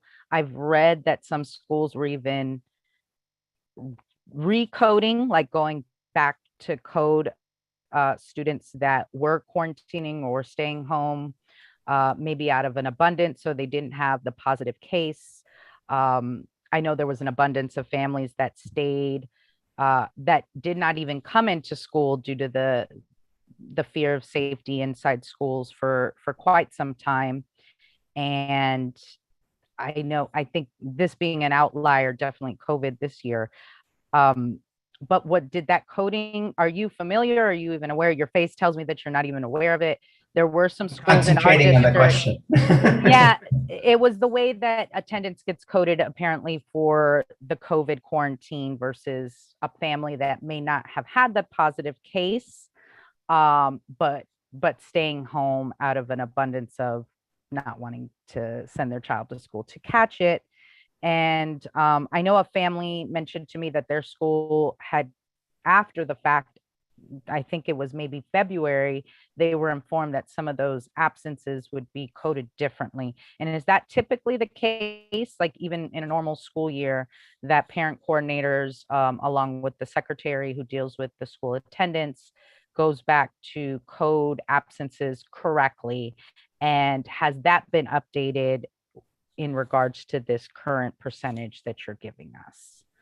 So I'm just gonna, I see Jennifer here, and she does a ton with our district around both attendance and enrollment. So Jennifer, I don't know if you want to weigh in on this one. I can't tell you what individual schools do in terms of coding, but I can tell you that each school knows exactly what's going on with every child, and that it is a full court press when a child is absent to make sure that they know the reason they are absent. And our attendance teachers go in and actually code the reason why a child is out. So there is some data. It's not at the district level. It's at each individual school's level. I mean, we could see what we could get that we could share. Okay. But right now, we don't have that data. Understandable. Thank you. I had another question regarding summer rising. Is there a plan in place to better link these special education students that will be attending summer rising this year in matters of receiving their related services? Is that even part of the umbrella as it was last year? According to Bank's previous announcement of it, it was. Not sure if how many schools had this issue, but I know several summer rising schools in our district, they had no idea that they were even supposed to be providing special related services like speech and OT and counseling. And so what ways, and if there is a plan in place, great, because I would like to avoid what happened last summer where a lot of related services were not even implemented till the very last week of summer school. So what ways can we be better prepared and to help better serve our students with disability, especially getting them bused to and from the program and being able to maybe participate for the latter part of the day rather than having to go home at 12?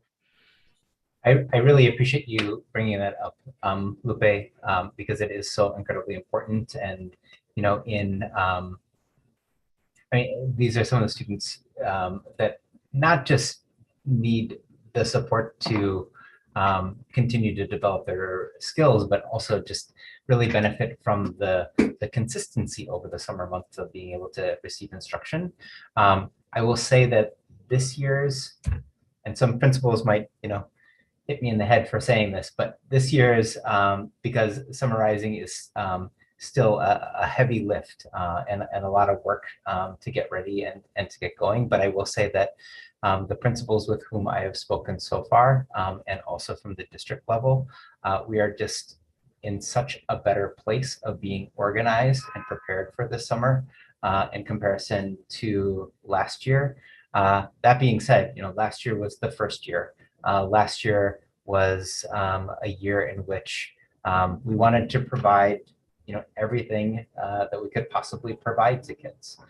It was also the first year in which we embarked on a partnership with our community-based organizations to this scale.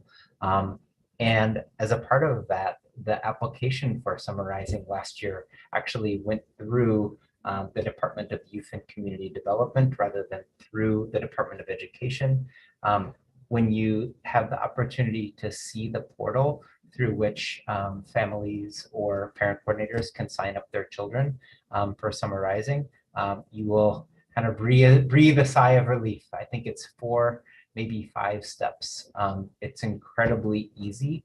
And because it is housed within the Department of Education, that means that all of that information about a child and their services is going to, you know, travel directly with them and with their application.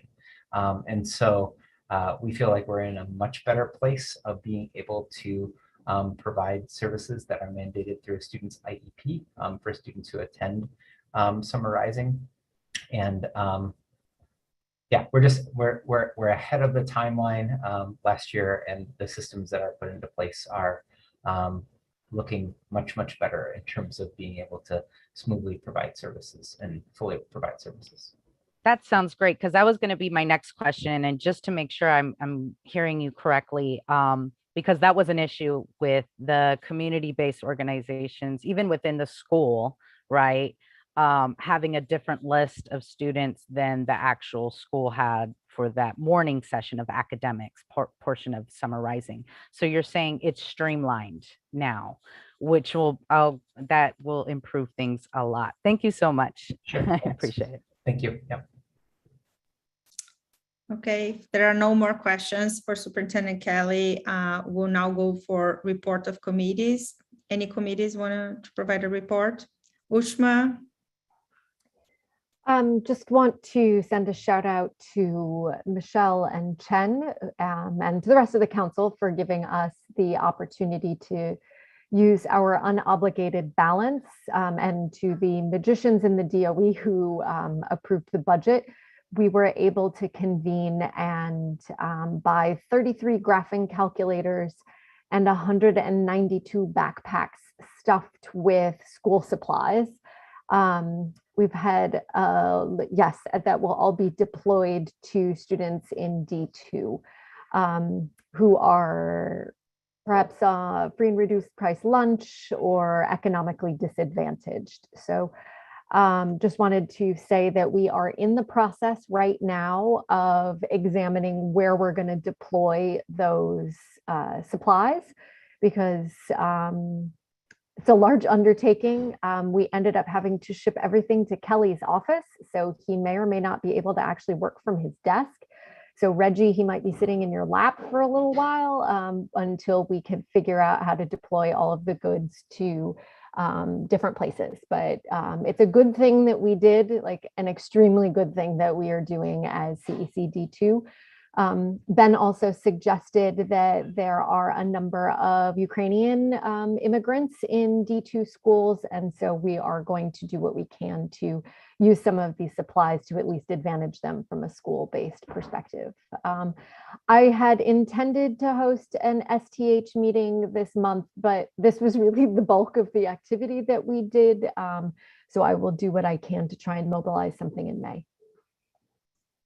Thank you, Ushma. Any other committees? Okay, so we can now move to the I discussion. had my hand up. Oh, sorry. Okay, I thought you had before. Okay, go ahead. Okay, thank you. I just want to thank the community. We had a really robust, productive Students with Disability Committee this past month, and we're looking forward to our next one. We'll work on the date. You'll know the date at the working business meeting. I'll be announcing that. And I did want to mention that we are working really hard. We had a meeting with OPT last week. So we are working on the busing issues that families in D2 are continuously having. And we actually spoke at great lengths. I wanted to let Ushma know that maybe we can coordinate to get together because we're meeting with OPT regarding students in temporary housing as well as students with disability, and we can collaborate on that next meeting with them. So much appreciation and thank you. Okay, so we'll now go for the discussion of the resolutions. We'll start with resolution 194 to expand the use of student metro cards for students. Does anybody have any questions or comments or suggestions for the resolution?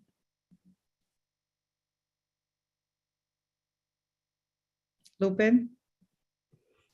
This is a really good resolution. I hope that you all are in support. Many students are in need for using this Metro card, not only later, but more than just the 3 times that it typically allots.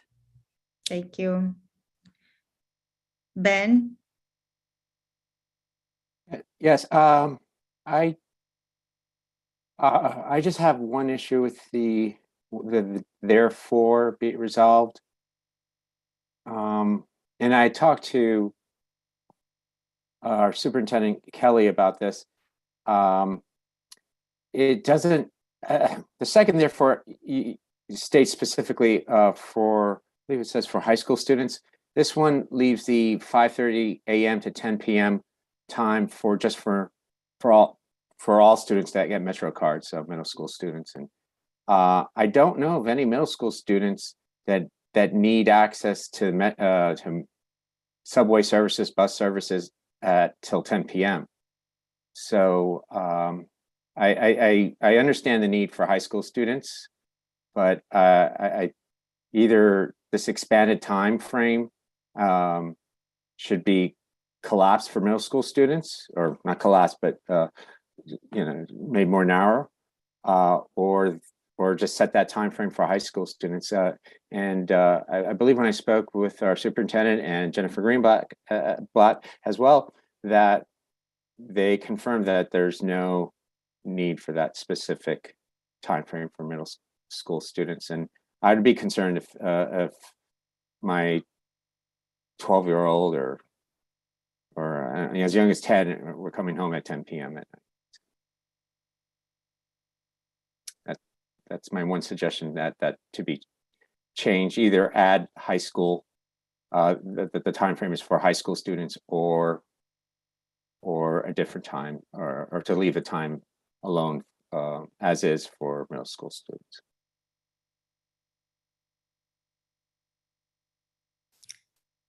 Any other comments or questions about this resolution? Chen? You're muted. Workday. It's more in line with just simplicity of administration. If obviously, if you're in a middle school, then you can code it for a shorter period. But if you're centrally managing it and it's dispatched from a central office, I think it creates a lot of administrative burden if you have to decide, oh, which schools have this hour, which schools have that hour. And it's really for administrative simplicity and efficiency. We have a big budget, can save some money. That's at least my thinking about it. Okay.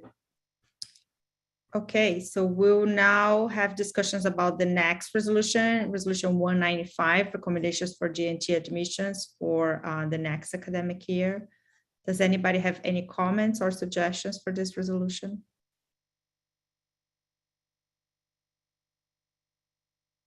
Nope. I have, at what point, when would you make motions to make an amendment to a resolution? Is that now, or I forgot, sorry. I think it's when we are voting, right? It's right before the vote, correct? Right before the vote. Sorry to interrupt. We have to discuss what that change is, so it would need to be now. Okay. There's just, this one is very simple. There's Chen pointed it out. There's just an extraneous word both in one of the whereases. I can show people where it is if I can share my screen, or we can, I don't know, is it necessary? Probably not. Do you want to just tell us which page or which paragraph? Page 1, whereas a lottery for placement, there's an extra word both. That's the first line. Okay. Okay. So it's just a okay. Any other comments or suggestions for this resolution? Okay. So we move to 196 to increase awareness of AAPI culture in District 2 and all districts. Any comments, suggestions? Kush? There are several amendments here. This I would like to share my screen.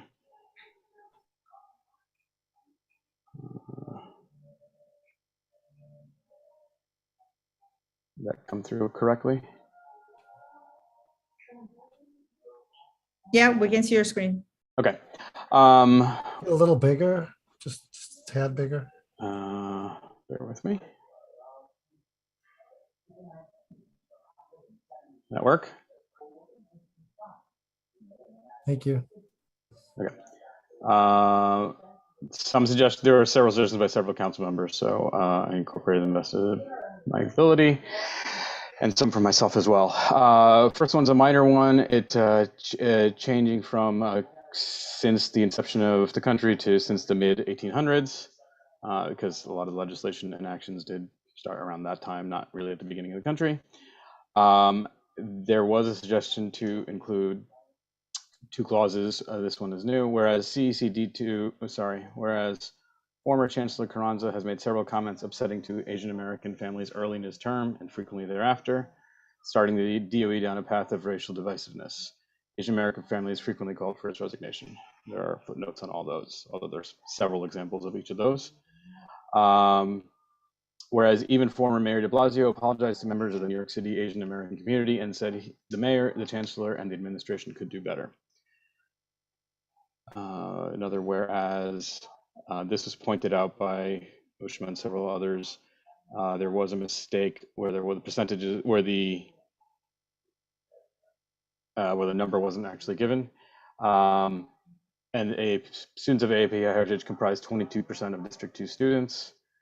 And we added additional clause as well, whereas New York City public schools are home to more than 180,000 students. That's a correction from 170 of AAPI heritage, 16% of the students. They account for, that's from the DOE website. They account for 40% of G&T students across all G&T programs, a high percentage of academically screened in middle and high schools, and over 60% of all STEM-focused specialized high schools. People thought this was important in relation to other resolutions we have passed. And lastly, I corrected Asian American with AAPI wherever possible. I did not correct it everywhere because some factual things that happened today were passed. For our letter, for example, did not reference that. It used Asian American, and some of these actions and some of the sources actually do specifically quote Asian American as opposed to the broader term. But I tried to be as inclusive where possible. Harsh, there was a spot where Karan's name was spelled wrong. Just if you go up a little bit. 2 R's, correct? 2 R's, yes. So do you want to make a motion to add this or to make these changes that you just describe it to us? Don't we technically still make the motion right before we vote? I just present them right now? No, we make the motion now. The motion to amend. Okay, I'd like to motion to amend this resolution as we see on the screen. I can. You have since the word since twice there. You might want to remove one. It was the first. Thank you. Does anybody second? A second. Can we just make the American capitalized? Yeah, just type of grammar check. I'm sorry, where? There's several instances where like here? American isn't it usually? Oh, you capitalize both? I don't, but okay, I can. You're also, I have to you're correct also all that live. missing the Asian American, the dash or the hyphen. Say again. Thank you. 2 lines up, your Asian American community has endured continued bigotry. You're missing the dash.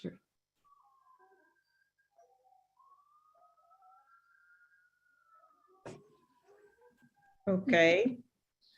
So do we need the roll call or can we just say for amendment of a resolution? Jennifer, do we need the roll call? Len? Yeah, let's just take a roll call. Yeah, I think we need the roll call. Okay. So motion to amend 196 per what Kush has put on the screen. Point of order, I'm sorry. Before we do that, I actually object to one of the amendments. I don't object to the whole resolution, but just one of the amendments. So do we have to go through this multiple times then? So if we all vote to amend it as it is, but then maybe we agree to remove one of these amendments, do we need to vote again? Yeah, but why don't you tell us what? Yeah, share your Okay, thoughts. that's what I'm asking is I don't want to let's stop do this that. vote otherwise.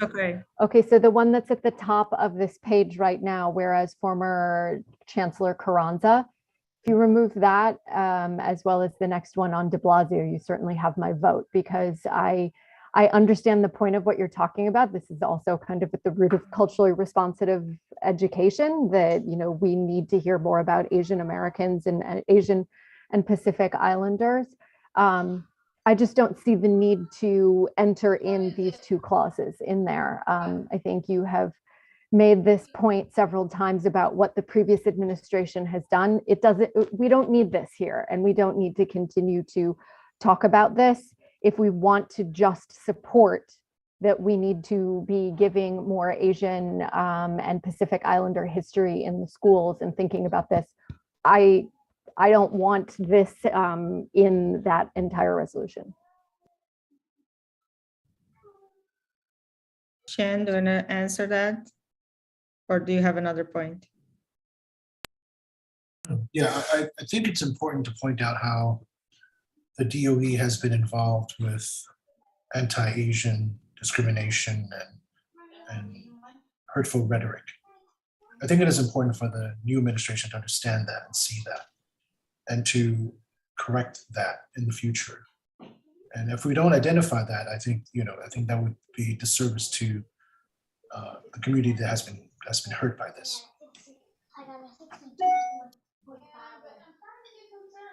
Lupe?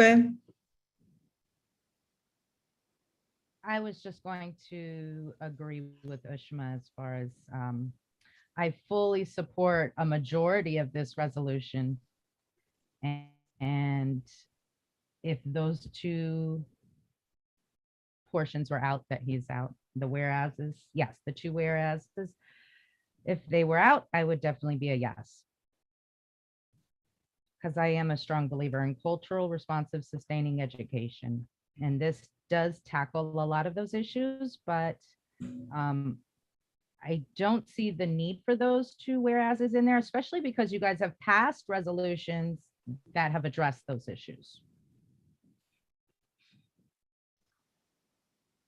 Okay, Robin? I think it's important when we're talking about race and culture to give history here. When we talk about it, when it comes to other races and cultures, to give a historical perspective, if we want to right wrongs and teach about what's happened in the past. And in order to explain what's happened to Asians in the past in New York City and the DOE, I think it's really important to people reading this resolution who may not have read past resolutions or letters to have a context by which we're making this current resolution. So I support keeping the amendments as written here now. Len? You know, I had more of a problem with the paragraph about Chancellor Carranza. Like in that, really, I'm unsure about his the point starting the DOE down a path of racial divisiveness. The only reason I'm saying that is because I'm not disagreeing with what you're saying, Chen, but I'm not sure if Carranza is speaking for the entire DOE, even though he is technically was the head of the DOE. That's my only issue, just not even with the entire paragraph, just with that statement. I don't know if you can bind the entire DOE based on statements that he's made. That's my only issue with that. And I don't have a problem with the entire paragraph. I just have a problem just sending the DOE down. I mean, I don't, if you want to attribute statements to Carranza, that's fine. I just don't, if you can say that those statements really are representative of the official DOE position on certain things.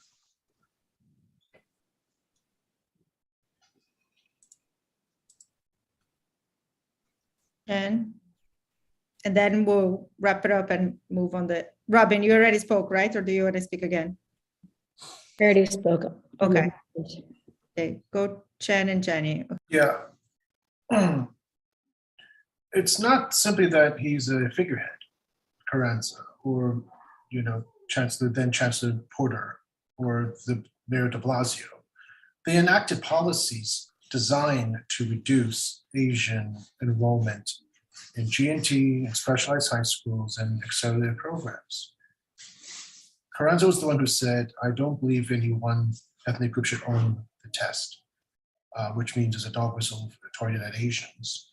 And it was, you know, systematically, even, you know, then Chancellor Porter, after the 2021 SAT results came out, she lamented that our students are not getting in. What does that mean? What does that mean? Asian students are not our students? That is very hurtful. And if we don't acknowledge that and point that out and show that DOE must do better, the leadership must do better, and not enact policies targeted at Asians, then we're not making any progress. And it's not just about curriculum, it's also about policies. Okay, I understand. No, it makes perfect sense. Thank you. Jenny? So the question is posed to Len, is if that statement is left in, is that a deal killer for you? No, it's not. Okay. Because it's fine to leave it in. It's fine to leave it in. I just wanted to point out that I'm not 100% sure that, you know, you could say that, you know, that his statements really are the whole shebang, but it's fine with you leave it in. No, I totally can see where you're coming from. It can be represented that way, and certainly that's an interpretation that I think is fair based on what we've seen.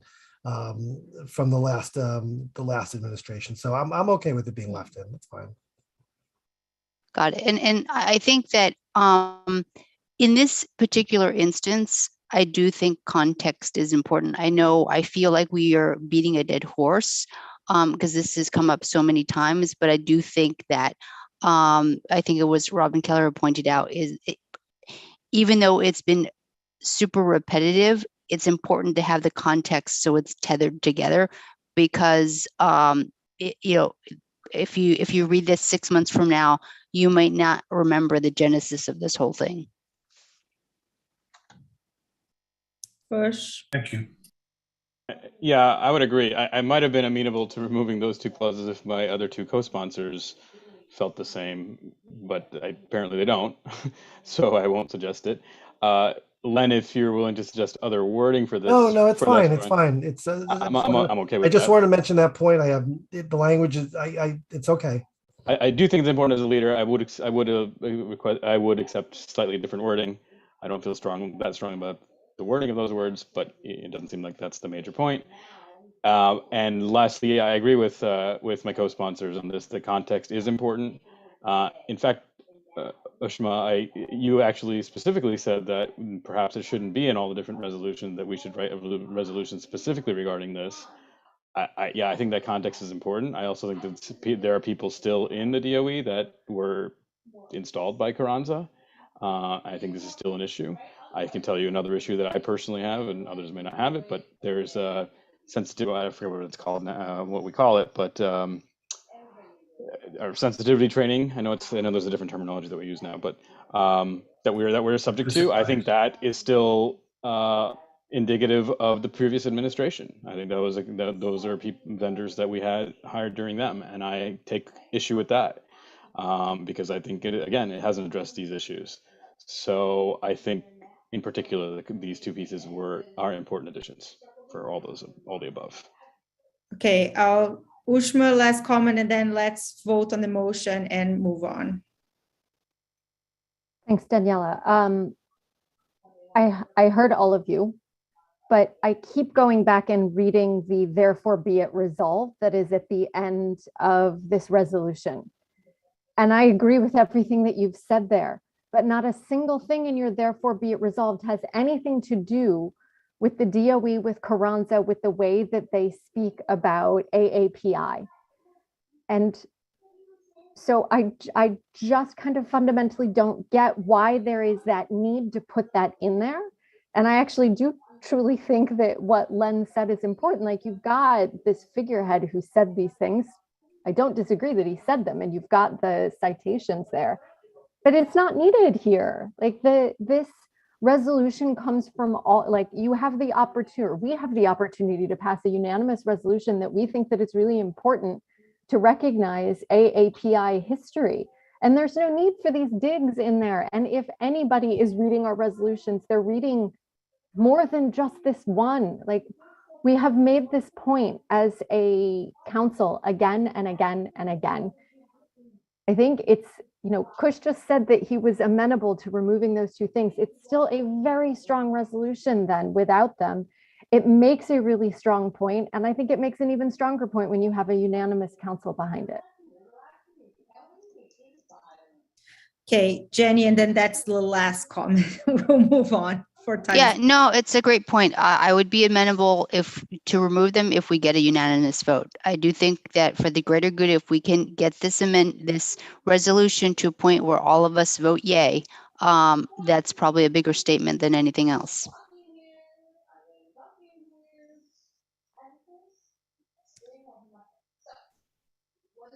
Okay, so then we can't end the discussion.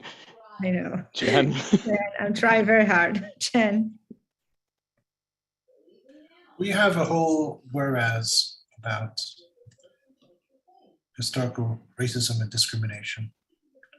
History is that moment just before I spoke. So if Carranza and de Blasio and Porter were in charge of policies and programs that targeted Asians discriminatorily, that's part of the history. So I could put that in there. We could put that in there historically, including Carranza doing this, but it doesn't delete that fact of history. So for me, it's very important to have that in there. And that people reading this from a year from now, 10 years from now, will realize what they were doing. And it's not just a figurehead, it's actual policy. The 7% plan was policy for CSHA to get rid of Asians, as they're doing now across the country in Boston. Boston Latin, Lowell High School, Thomas Jefferson High School of Science and Technology. This is a wave of anti-Asian hate that is systemic and organized. And de Blasio, Carranza are part of that. We're part of that. So I would object to removing that. Okay, so if we don't have agreement on all three core sponsors, then we need to keep it there, right?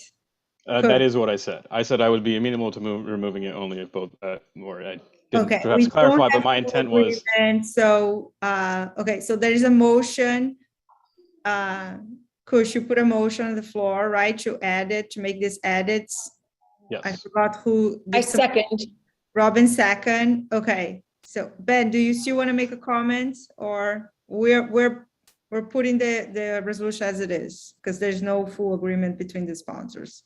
That's fine. I just wanted to add another point, because this impacted District 2 families, and especially Asian families. About 3 to 4 years ago, there was a PEP meeting where many Asian parents were let in, and where there weren't even, it was in Chinatown, and we didn't even have Asian interpreters.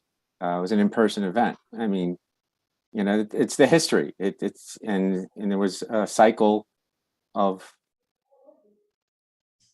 I don't know the right words here, disrespect to the Asian community, and we can't just erase that. And I don't know why it happened that way, but I don't want to erase what Jen and the other authors added to the resolution. If it's impactful, then it should be shared and should be understood. Okay, so let's do a roll call, Jenny, for approving the amendment to the resolution as was described by Kirsch. Okay, they're all on screen. It's the only ones that are not are the references where I put an AAPI where it could be done, and minor dashes and capitalizations. Okay. Okay, so motion to amend 196. Robin Brosh is absent. Kaushik Das. Yes. Daniela. Yes. Lupe. Yeah. Lupe, yes. Okay. Robin Kelleher. Yes. Chen Kwok. Yes. Benjamin Morton. Yes. Ushma Neal. Nope. Limpong Sim, yes. Leonard Silverman. Yes. Lily Wu. Is Lily on? I don't think is she on? I don't think she's on. No, she's. Lily? Okay. Do we put her as abstain or? I'm just texting her to see if she's on. No, that's, wouldn't you have to put a not present? Okay, so now we discuss all of them, and then we go to the. Can I change my vote? I just want to be clear. I wanted to vote yes on you guys making these amendments. I don't, however, it was not the amendment I would have made. So I would like to adjust my vote to a no, just because I didn't want to make it seem like I'm against your amendments, but they are. It's going to force me to vote no on the resolution. I thought I'd give you the yes for the amendments, but now that I think about it, just to make it more clear on why I'm voting no on the resolution, I will have my vote as a no to the amendments.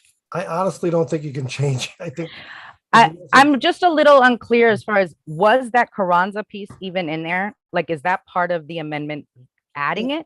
It was yellow, he showed, and No, I know. creates I'm a saying really- adding let's it. just finish. I think creates a really bad precedent. Now people start changing their votes. No, I apologize. Okay, fine. Yeah. If it doesn't have to happen, but whatever. I'm just trying to get clear as far as voting no on these amendments is regardless, whatever. It doesn't matter. To answer your question, Karan, the Carranza paragraph was not there at all before.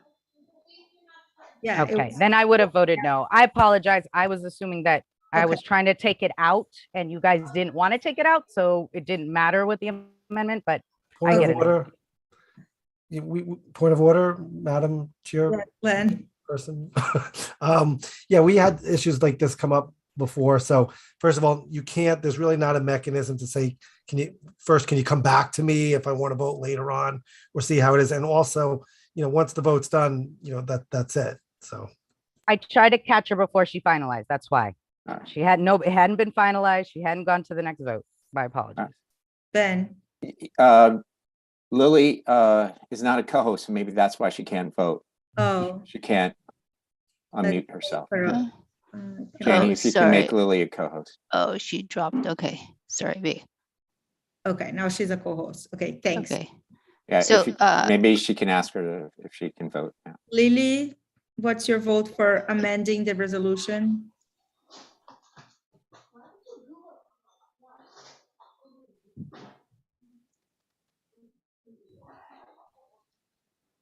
Lily, do you want to vote? Lily, 你听见吗？ Yes. Thank you. Okay, so Okay. Just to be clear, so Lupe's vote is no.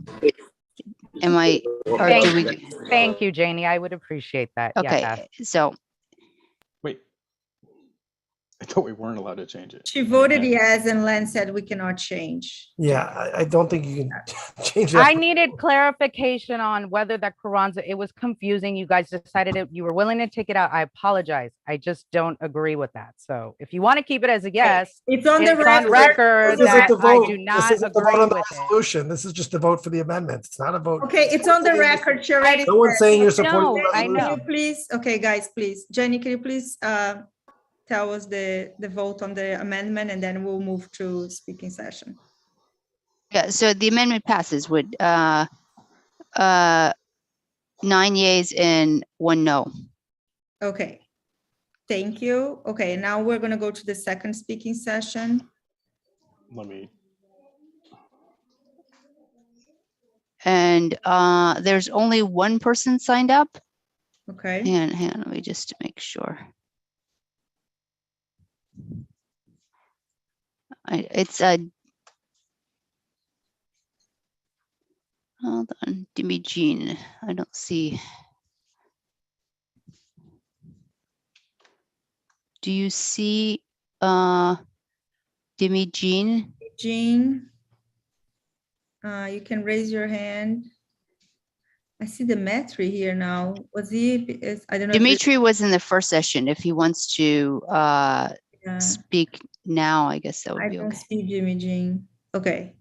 Okay. Jimmy Jean is different than Dimitri. Yes. Yeah. So we'll go with Dimitri, and then we'll go. Oh, okay. Jimmy Jean is here as well. He's here. Okay, so let's go to Dimitri. Do you see him? Can you? I'm right here. He raised his hand. Yes. Oh, got it. Okay. Okay. Are you doing also who? I didn't sign up to speak, so Oh, okay. Sorry. So if you want to speak, you can sign. We'll put the link here. Okay. Dimitri, you can speak now. So You have to unmute yourself.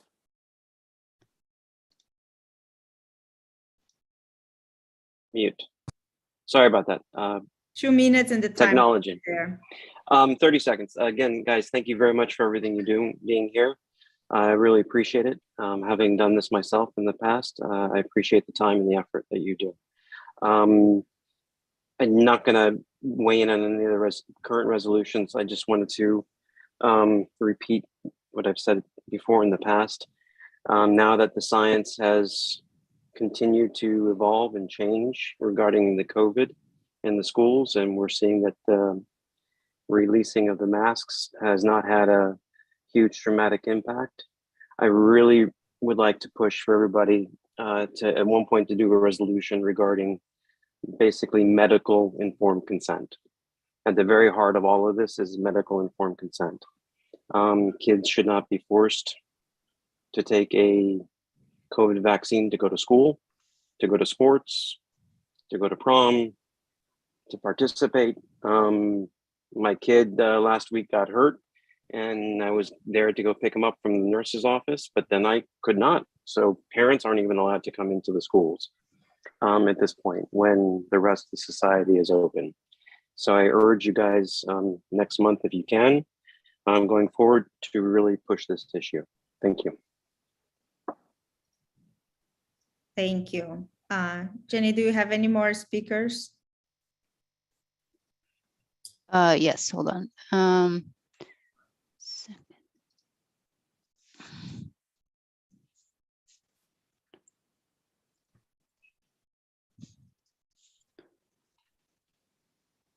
We have Al Sahu is first. Let me find him. Okay. Yeah. Hey, everyone.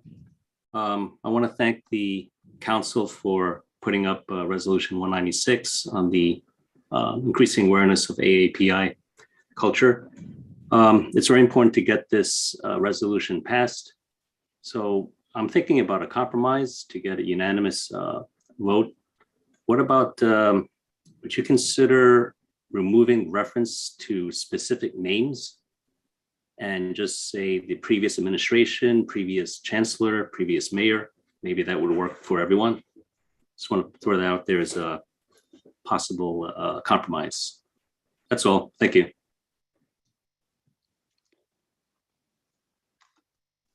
Okay, next speaker is Hunter Dare. Let me just find him.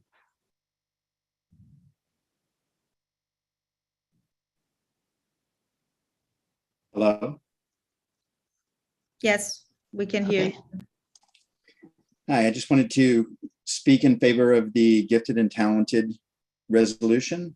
I think this is really critical. I know that the administration has made a number of statements that inform people that gifted and talented is going to continue under the new administration, and an announcement is very soon forthcoming.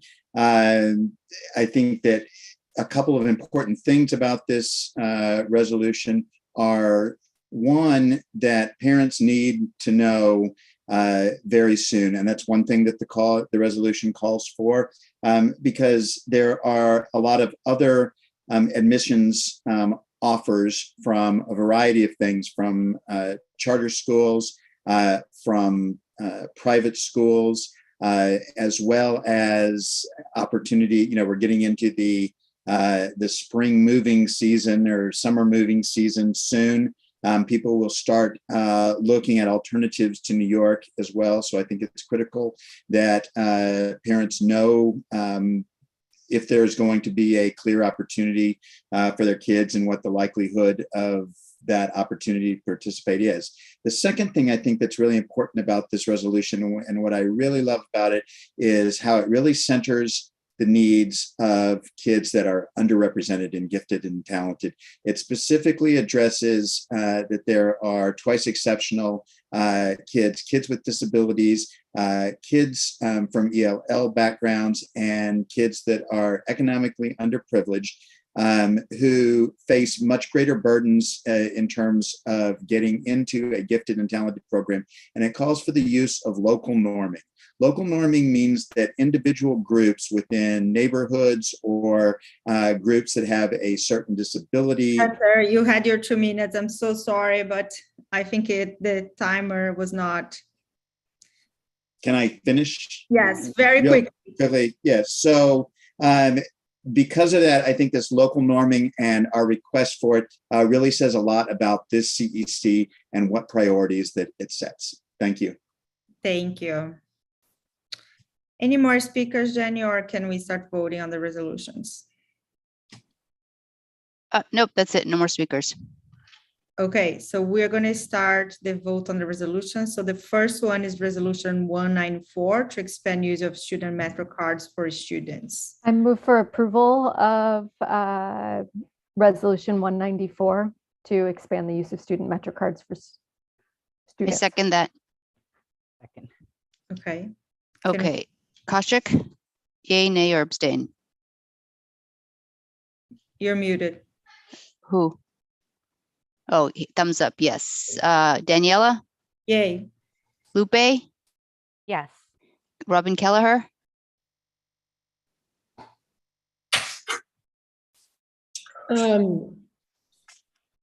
Robin. Yes, no, I Okay. know.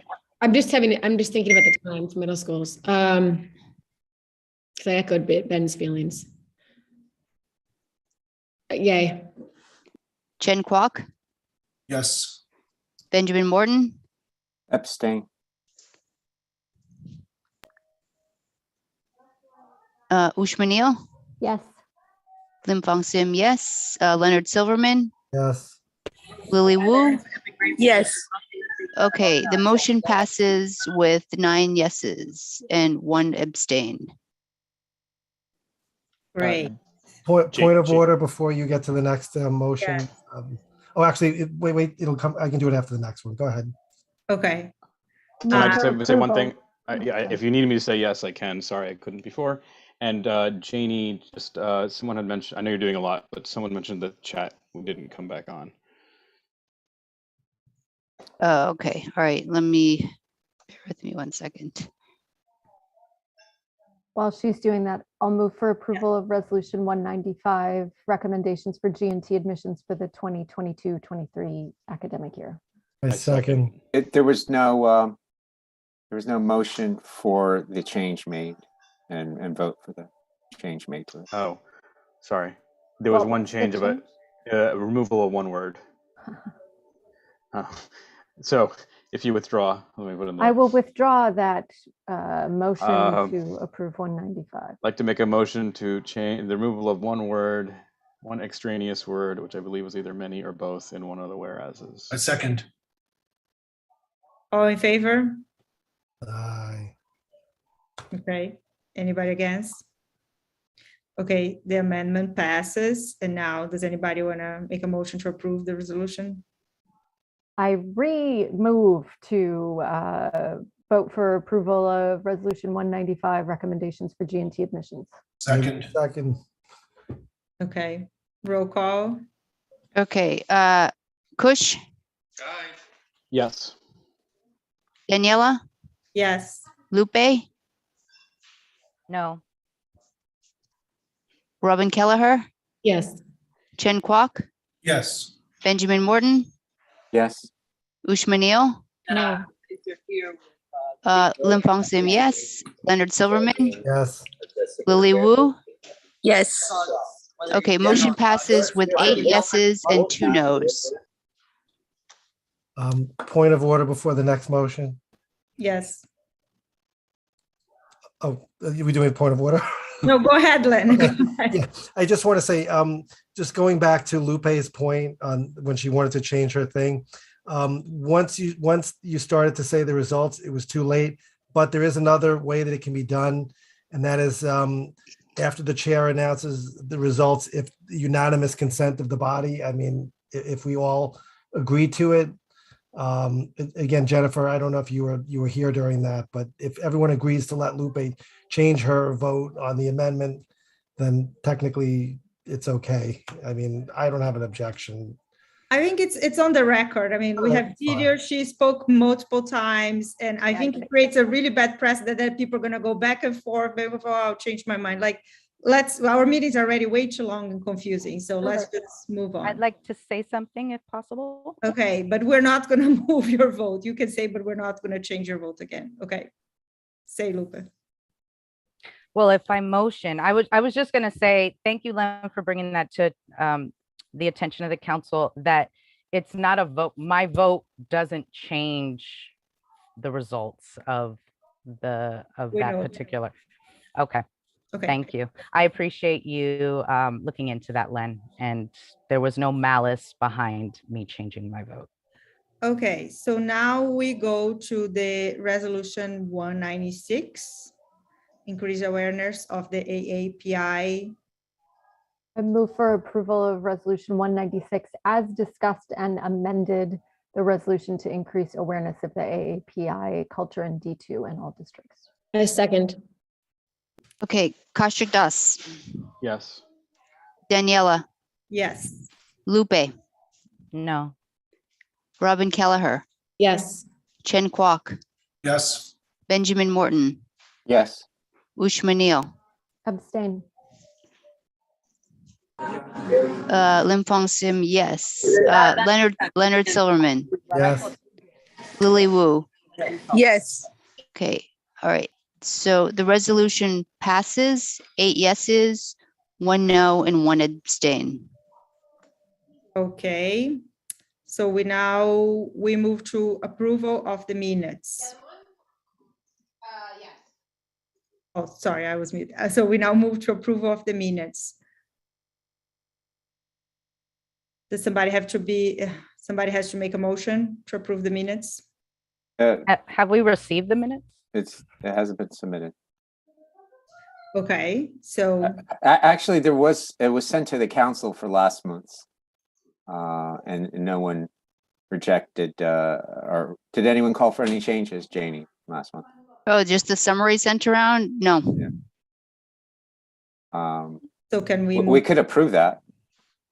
I mean, technically, they're not minutes. I'm just keeping track of, how things are voted on. Actually, Michelle Chang did say that they could be used as minutes. Okay. The only thing is they're not a public document. So we have to make those public documents before we can vote on them technically. So I will send around last month's and this month's, if people can just send a quick note saying approved, and then once that's the case, we can post it on our website. Okay. Okay, so we will not vote on that today. New business. You muted. Sorry. So, sorry, I was muted. So, okay, so we're not going to vote on this today. We'll do this next month. And so now it's new business. So, Chen, do you want to talk about the new resolution that you are proposing? Yes, I'd like to make a motion to discuss the. Chen, you're muted. I'd like to make a motion to allow discussion of the resolution to allow students and families to participate in school events, and sports and activities, even if they're not vaccinated. Point of order. Don't need a motion, just speak. Yeah, we don't. Yeah, need it's a new business. New business. You're bringing it up under new business. You don't need a motion. Okay, can hold on, I gotta get the door. But isn't My this son's back from soccer. Yeah, isn't this an agenda item in the working business meeting talking about resolutions in development? No, we discussed that we're going to talk about as a new business because he's trying to bring this and try to get a third sponsor for the resolution. So what Len told us is that at any point, 3 council members can propose a resolution. Right, Len? Yeah, well, I remember correctly. No, if you comply with all of the requirements that are in the bylaws, I have to pull up the bylaws again. Yes. I'm back, sorry, I had to let my son in, he didn't. Okay. No. So go ahead, Chen, present the resolution. We'll see if we get a third sponsor. If not, not. Here it is. Let me share the screen. Am I showing the right screen? Sorry. I'm showing the wrong screen. Hold on, sorry. I'm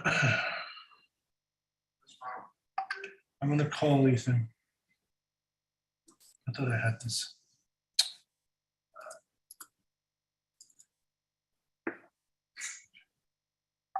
Give me a moment.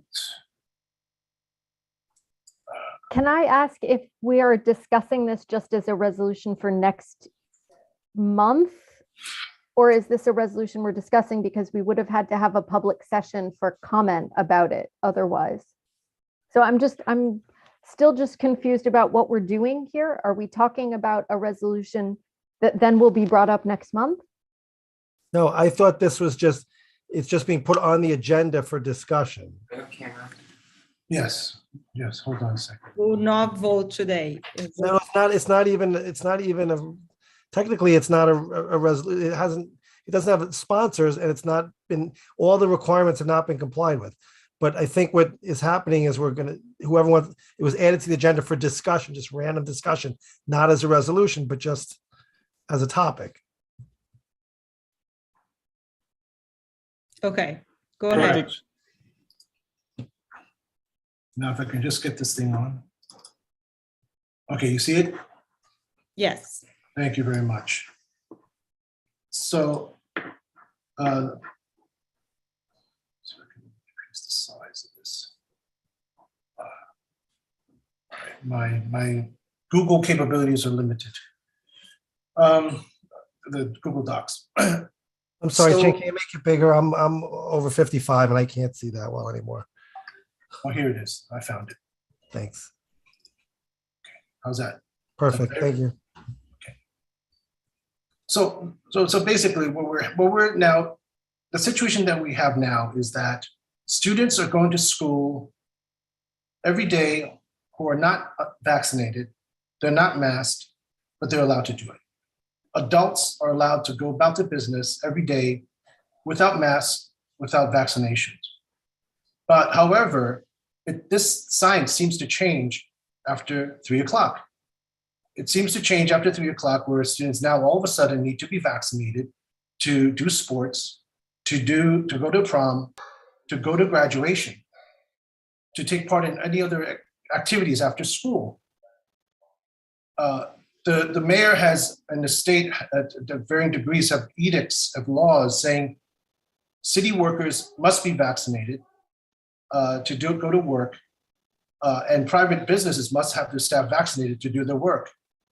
Yet, all of a sudden, celebrity basketball players, baseball players, and entertainers can now bypass that, while students, I mean, I'm not going to make this part of the resolution, but kids are still toddlers 2 to 4 need to be masked, and then kids need to be vaccinated, and families need to be vaccinated in order to go to the school for after school, or families need to be vaccinated to enter school buildings. So where is the science in that? And the basis of this is also that healthy kids have nearly zero risk of death or illness from COVID-19. And I've showed this many times in the previous resolution. Hospitalization is minuscule, almost zero as well for healthy kids. High-risk kids and adults should be vaccinated and protected as much as possible. So it's not an anti-vax resolution. But there's a downside of vaccination for kids. One is it's far less effective in 5 to 11-year-olds and in older kids. This was reported widely. And during the discussion for emergency authorization for the 511 vaccine, several FDA scientists only wanted to approve it for high-risk kids because they don't need it. The healthy kids don't need it. And that they were also concerned that a vaccine for millions of children was only tested on a few thousand children for a very short period of time. But they were forced by the FDA to vote all or nothing basis. And then the state governments, city governments took it on and said, you must now vaccinate every child. And the science, it's funny that it ignores the infection-acquired immunity that has been shown to be highly protective and long-lasting against reinfection and severe disease. So, and CDC estimates over 46% of the total population have already contracted COVID, including 25 million children under 18. So they are infection-acquired immune, as good as being vaccinated. And in fact, Canada, Israel, Great Britain recognize that. The NCAA, the collegiate sports organization, recognizes infection-acquired immunity as being fully vaccinated, and the kids are eligible to participate in sports. And the flip side too is that vaccines are not risk-free. The vaccine causes myocarditis in boys and young men, primarily after the second dose. And new evidence further shows that for men younger than 40 years of age, vaccine-induced myocarditis is more frequent than COVID infection-induced myocarditis. And here's the chart here. The far right is the SARS-caused COVID-caused myocarditis, and here's the second vaccination-caused myocarditis in males age under 40, gender stratified, age stratified. So there's harms, unnecessary harms for healthy children and males. But like I said, unvaccinated and vaccinated kids are attending school full-time, but why is there a cutoff? And adults are doing the same. We have a special carve-out. So we need to allow students to attend school as well as participate in all school events without forcing them to vaccinate. There's no scientific basis in the first place. And it's highly unfair that the mayor has carved out special privileges for adults, healthy adults, but then not for healthy kids and other healthy adults. So that's the main argument. So I hope you will support. And I also want to make the point that, I know that a lot of families, other parents feel the same way, but are afraid to speak out on it.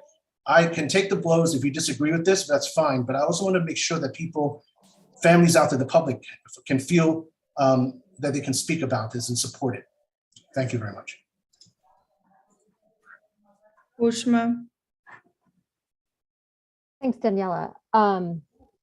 I can respect your position and your feeling about this, but there were a fairly large number of scientific and medical inconsistencies in what you said, what you referenced there, and I would very much like you to send this around to all of us. And if it was done on Thursday, I wish you had, so that we could be better prepared for this discussion.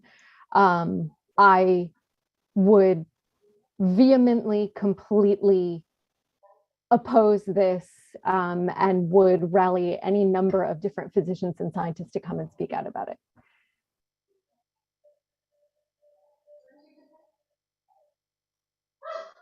Anybody else want to make a comment?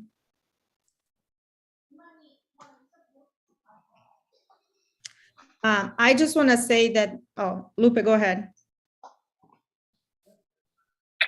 You can go ahead, Daniela. I'll go after.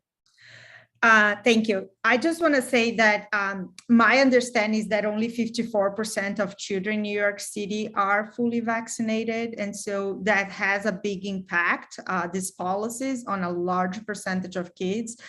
And I think more importantly, in the vast majority of children who are not fully vaccinated are in low-income communities and communities of color. So these policies of denying access to activities and to other functions that schools are hosting have a disproportionate effect on children of color and low income, because in our district, for example, my understanding is that the vast majority of children are fully vaccinated. So this might not be such a question, an issue for our district, but we know that that's far, very, very different in other communities. And so, and I also just, I encourage everybody to get vaccines. I really think it's very important. I think they save lives.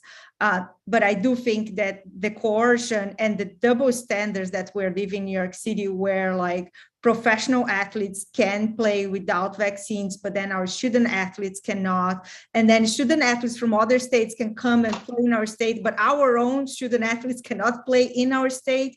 It's just like, it's so confusing and it's so nonsensical. Like nobody can make sense of the rules that are in place now, that it just completely undermines the effort of making sure that we're following science and encouraging people to get vaccinated. And so that's why I think it is so important to make sure that there is like some level of common sense in these rules, because what we have now is a patchwork that it cannot make sense for anybody. And it's deeply, deeply unfair to the children, low income, of color, who are not fully vaccinated. Thank you.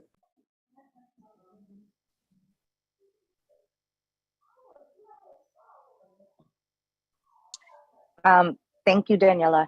You bring up a great point as far as not many communities being fully vaccinated as our district. I think our district is an outlier in how much the percentage of vaccinated students are, but I think we've seen across the city, there are many schools that are barely meeting that 20% mark. I echo what Ushma said. A lot of the sources that you guys are pulling and whereases are very limited. They don't, in regards to the CDC, they're not fully, you're not providing the full citation in regards to these percentages. And I think you highlight something about as far as high risk students. I apologize if you can go up, Chen, or down, excuse me. Yeah, thank you. It says here, high risk children and adults should be vaccinated as to be protected as possible with the N95 masks. And so it's very confusing because, yes, I think in order for vaccinations to work, and science, this is not like, it is common sense. Science states we need a high percentage of vaccinated people, and that's population throughout our entire community and city in order to slow down this spread and surge that we're even seeing currently.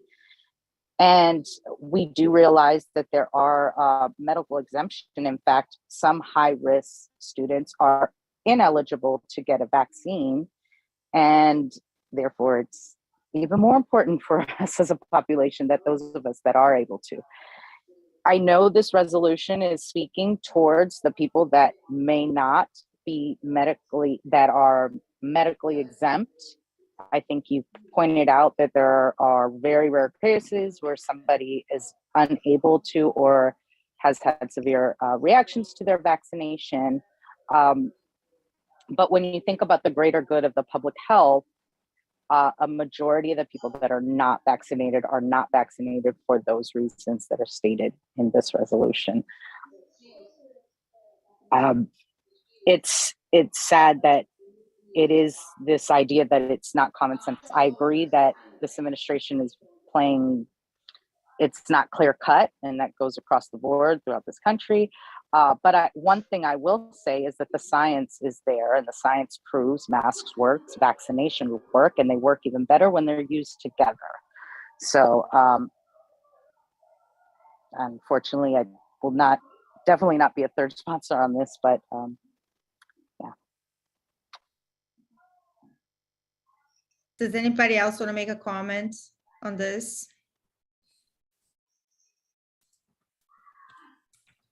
Okay. Chen, do you want more debate now or do you want it later? I think this is sufficient. I don't want to hold it up any longer, but I think I'm glad. Thank you for the opportunity to have a discussion this round, and we'll come back with a more fleshed out resolution. I'll certainly pass this around for people to check the references that I use and the facts that are in there. It's, you know, NCAA has allowed unvaccinated athletes to play. That's a fact. That's not an opinion. So you get a chance to look at it. Thank you very much. Thank you, Chen. Okay, so I think now we can adjourn. Motion to adjourn the calendar meeting. I would like to make one. I just want to raise one point. I don't usually look at the chats. So I had a chance to look at the chats today. Frank Smith is just using, I wouldn't call it colorful language. I would call it beyond that, or nasty. I don't think it's appropriate. And I hope we can have I hope we can have some monitoring of that, because it's, you know, it's not appropriate for other members who may, you know, be seeing this. So for our next meeting. Thank you, Ben. But I think he's using towards council members, and I think I know, but it's unfortunately we are using to it right now. So I know, but it's sad. It's okay, but thank you. Okay, Lupe, do you have a new business, or can we adjourn and go to the business meeting? I was just going to, I was trying to text Janie to say, I think what happened is the chat was, when it was brought back on, it wasn't correctly put so that they can only chat to the host, I believe. I think that's what we said. And then we did not post the chat rules in the chat today or even announce them. So just putting that out there in regards to monitoring. So it's been actually pretty decent up until. Thank you. We'll make sure that we put also in the chat. Jenny announced, but we'll make sure that we also put in the chat. Okay, Ushma, do you want to make a motion to adjourn? I'd like to make a motion to adjourn the calendar meeting and go straight into the working business meeting. We have a I nature. second. Okay, all yay? Yay. Okay. We go to the business meeting. Do we need to do another roll call? Yes. Okay. Yes. Okay. Working business meeting attendance. Kush.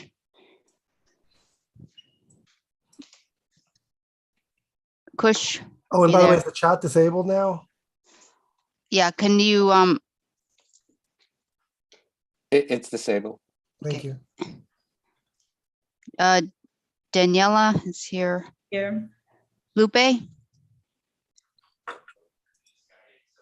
Robin Yes. Kelleher. Chen Kwok. Yes. Benjamin Morton. Yes. Ushma Neal. Here. Lim Fong Sim here. Leonard Silverman. Yeah. Lily Wu. Yes. Okay, we're all here. Okay, so the first item is the proposed committee name change from student temporary housing to students in need. Ushma, are you proposing that? Do you want to provide an explanation? I am. So across the course of the pandemic and with various housing changes, D2 has lost the bulk of our students in temporary housing. And yet we have continued to consider those students who perhaps are not in temporary housing, but are economically disadvantaged or disadvantaged in some other way. And so in my monthly catch-up meeting with Kelly and Jennifer, we discussed whether or not we could cast a broader net around what it is we're trying to do. The focus will still largely include those students who are either doubled up or are in temporary housing, but could also consider students in need by other metrics. And so I just didn't want to be exclusionary, and the intent is good. We will probably not change a whole lot of what it is we are doing, just wanted to be a more inclusive name. Do we need to vote on that, or is just, I don't think we do, right? But I didn't just want to change the committee Okay. name arbitrarily. Does with anybody, okay, thank you. Does anybody object to this changing name? No? Yeah. The acronym for students in need is not. I thought about that. If anybody has a other suggestion, Jennifer and I were going to brainstorm on this, but neither of us could come up with a better title. Yes. You could say students who are in need, then it won't be as bad. Yeah, I agree. As a Catholic, I think it's a problem. Or students determined in need. Yeah. Okay. Chen? Yeah, I'm all for being respectful and supportive. My question is, what is the focus of your committee? Is it to help students in temporary housing? Or for low income or anybody in need, or in need of special education services? Or because when you start using indistinct language, then you don't address the issue you're trying to solve. And if you want to rally people for support on the particular issue, then people may get the wrong idea what it's about. So it's just like truth in advertising and focus, and so whatever name you want to give it, but student needs so broad that to hear it, I'm in need, and it may not be what you're looking for. We're trying to address. Do you want me to reply, or Kush, why don't you go ahead? Respond to both at once. I guess my other concern would be, sorry.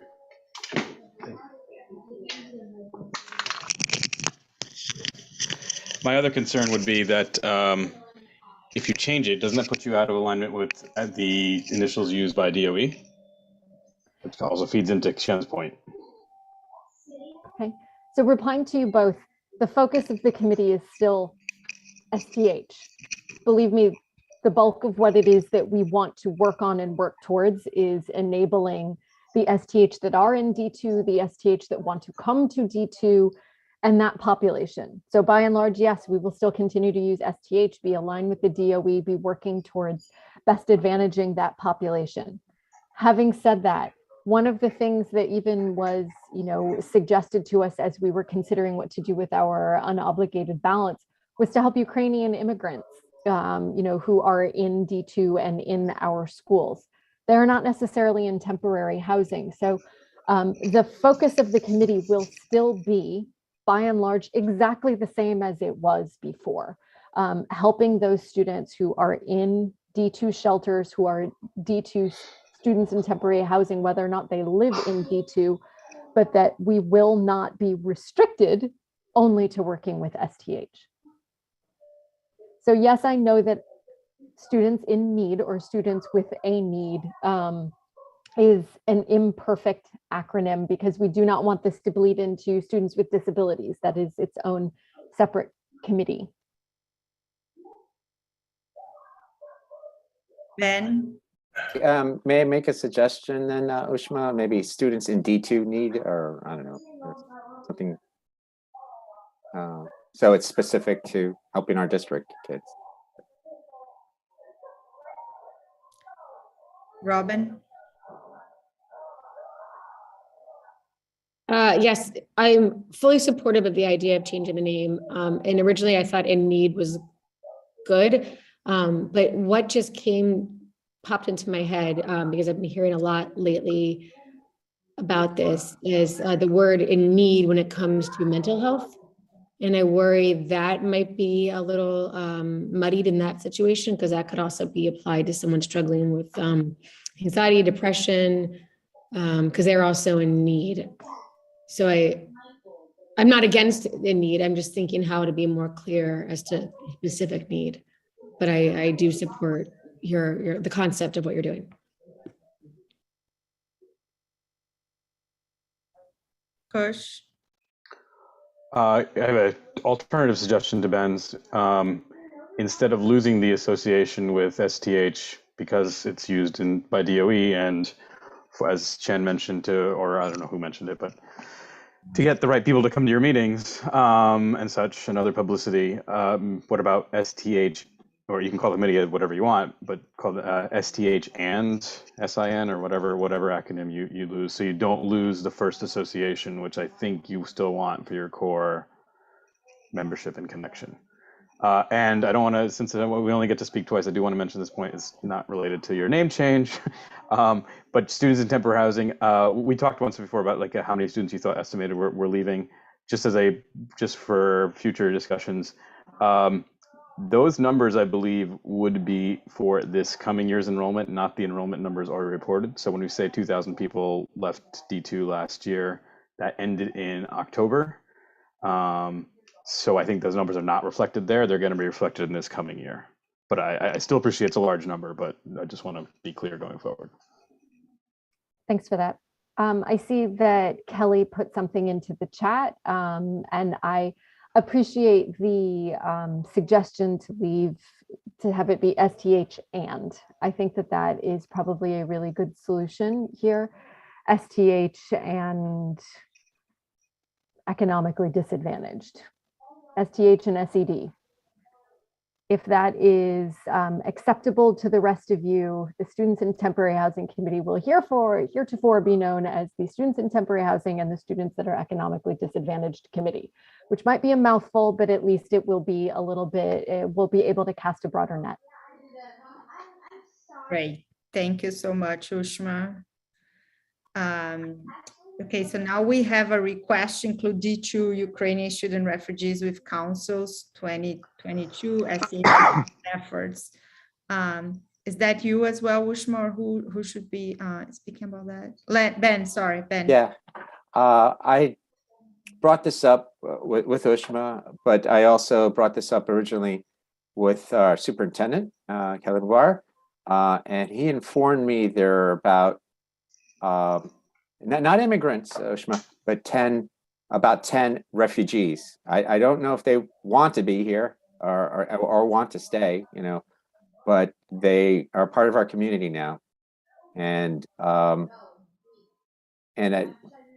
don't know if they are in need economically. I don't know their situation, but I think some kind of acknowledgement and some kind of gesture that we could make, you know, just a small amount from our overall mission with the students in temporary housing and students and economic need, or I think would be a nice gesture, and you know, and maybe other councils would like to do something similar if they're also having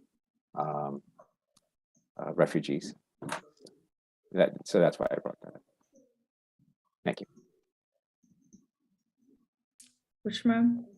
I appreciate that. I meant to say refugee. I probably said immigrant. Thanks for that correction. I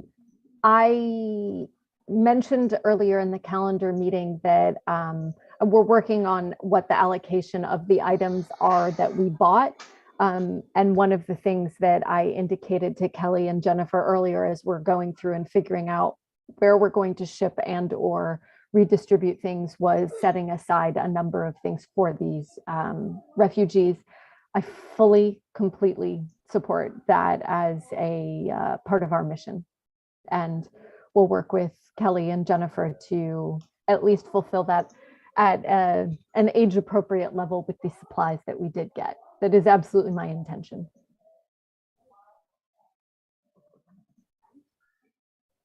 Okay.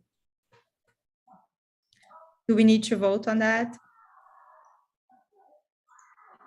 If you trust me to allocate supplies as, trust you. as Kelly, especially with Kelly and Jennifer's feedback and logistical support, then we will fulfill that mandate as best we can. Okay, thank you. Okay, any liaison updates? Wait, can I wanted to bring up one quick thing. Lupe, the flyer that you used for students with disabilities, I'm wondering if we could discuss as a council that image. I just feel like it's kind of offensive. Can we bring that up on new business, Robin? Because I think it was not on the agenda, right? Or well, just because we were talking about committee. The discussion of public notice. It says join us for CECD2 students with disabilities committee meeting. Yes, I don't see that in the agenda. So Right, but I think she's just saying it's under in relation it's under to committee. committee. It's under committee business. Yeah. okay. So we're now in liaison updates. It would be after the liaison updates. Yeah. Okay. Sorry, does anybody have any updates to provide? Okay. I do. Okay, go ahead. So Lab Middle School is going to be getting a bunch of facelifts. They're also working on the downstairs gym area that we're working with the gym coach, and we're hoping to turn this unused locker area into I think they want to do like a yoga studio and different rooms. It's such a large space that's going unused right now to benefit students who obviously need a place to exercise, and that we have more sports done there, and they're hoping to put in a weight room.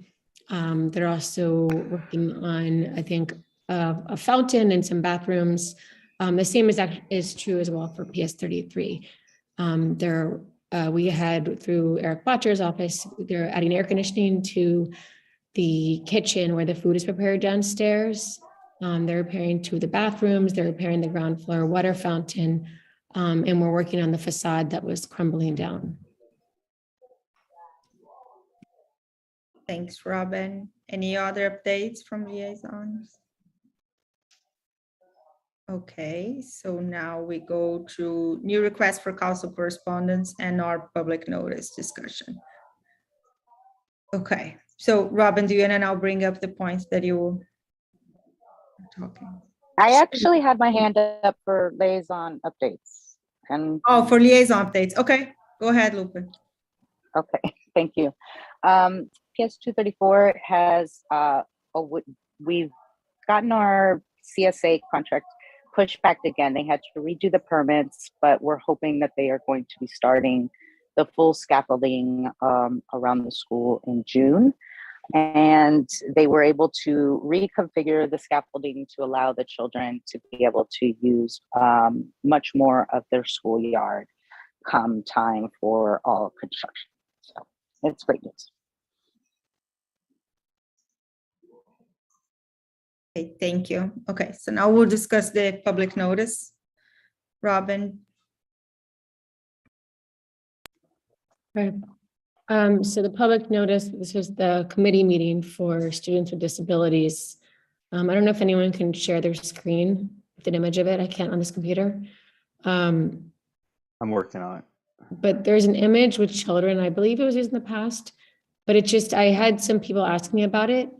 And I didn't have an answer, and it made me uncomfortable because it just seems like they all seem very sad. And it says 1 in 5 children have learning disabilities, and it seems just offensive on many levels, just the way that they're drawn. I mean, maybe it's just me, but I wondered if we could come up with a better image. Or maybe that portrays happier students and a little bit less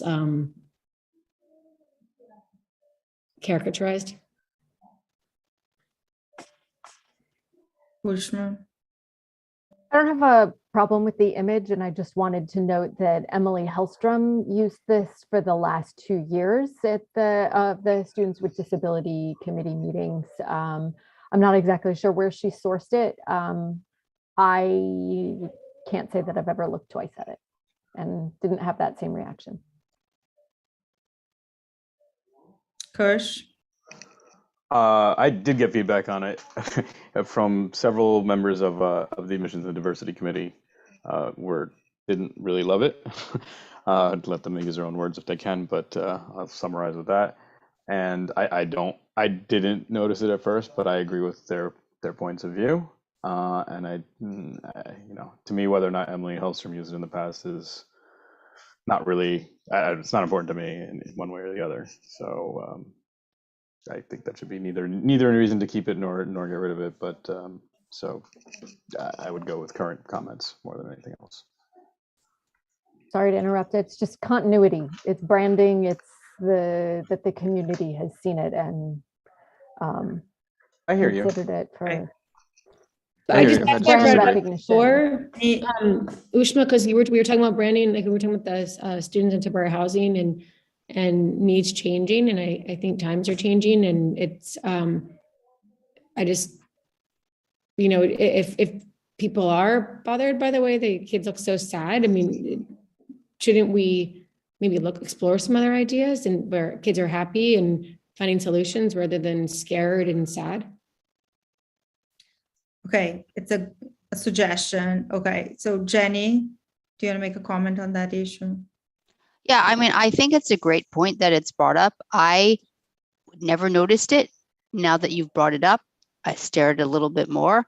I can sympathize with where people are coming from. And I think the whole point of this council is that parents who see this and it bothers them, they have a forum to voice their opinion, and their opinions get voiced through the council members. So I think we're doing what we're supposed to be doing. We're supposed to be relaying that, it may have been okay in the past. No one said anything. Now people are coming to us and saying, this, makes me a little uncomfortable. So I think that, we should think about it. Thanks, Jenny. Okay, Len. Yeah, I noticed that Emily's here.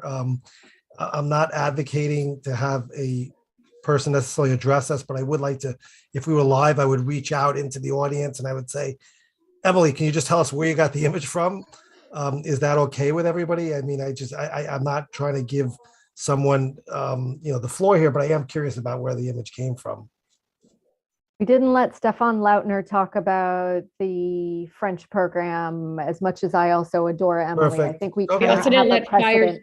speak when she Sorry. wanted to speak And we about didn't- the yeah, we general. have- Yeah, and I think that I'm not asking anyone to advocate for a position. I'm just asking an information question where an image came from. That's but all. I mean, is that relevant where it came from? I think I'm just that curious. there are people now who are uncomfortable. The question has been raised. Lupe, please take a look at that, and then we can, hopefully make a Your change. smiles on them now. Yes. Okay. Okay. Do I not get to speak? Because I could have sworn I had my hand up first for Okay, this. I no, mean, I it don't is see your regarding hand up. it is regarding the committee that I chair, and you guys have all bombarded a lot of I things. didn't see your hand up. If you had a hand up, I would have called you. Sorry, Luca. I just didn't see you did not have your hand up. Please go ahead. Oh, okay. Thank you. I have not, this is the first I've always, or this is the first I've ever heard someone feeling offended, and I'm not going to take away from anyone's feelings, but it would have been nice to know about it as opposed to talk about, I've heard other council members feel attacked, so to speak, especially when it comes to committees, because I'm very uncomfortable with the way GNT has been run or the diversity admissions and diversity committee, but my voice is not heard there. So, and I hear you and I'm listening. I would love for whatever parents that you have heard from, if you can forward those emails to me, and I would love to talk with them so that I can get a better understanding. This is a template that has been used over the years. And again, if I'm able to hear from our community in that regard, that would be greatly appreciated, and we will take it into consideration. But I will say this, that 1 in 5 students does have a learning disability, and not all students that have learning disabilities have been identified with a learning disability. And the work that we do in the Students with Disability Committee is extremely helpful for these families that are navigating a very complicated system. And the work being done there is very productive. So I hope that if you would have joined, you would have been able to be able to participate in that. Okay, Jenny, final comment. Okay, Jenny and Robin, and then we're gonna move on. It's a flyer. So let's move on then. Okay, go ahead, Robin. Okay. Yeah, no, so Lupe, it's nothing to do with the committee or the fact that 1 in 5 children have learning disabilities. It was a fact parents expressed they didn't like how sad and fearful the children looked. And they also looked kind of distorted, like something was wrong with them. And I think that these particular parents, 2 of whom actually have children with learning disabilities, felt that they would have preferred their children to be portrayed in a more positive light. But again, this is a suggestion. It's your committee, so you do what you want with it. I just wanted to bring it to light because I felt responsible to share those parents' voices.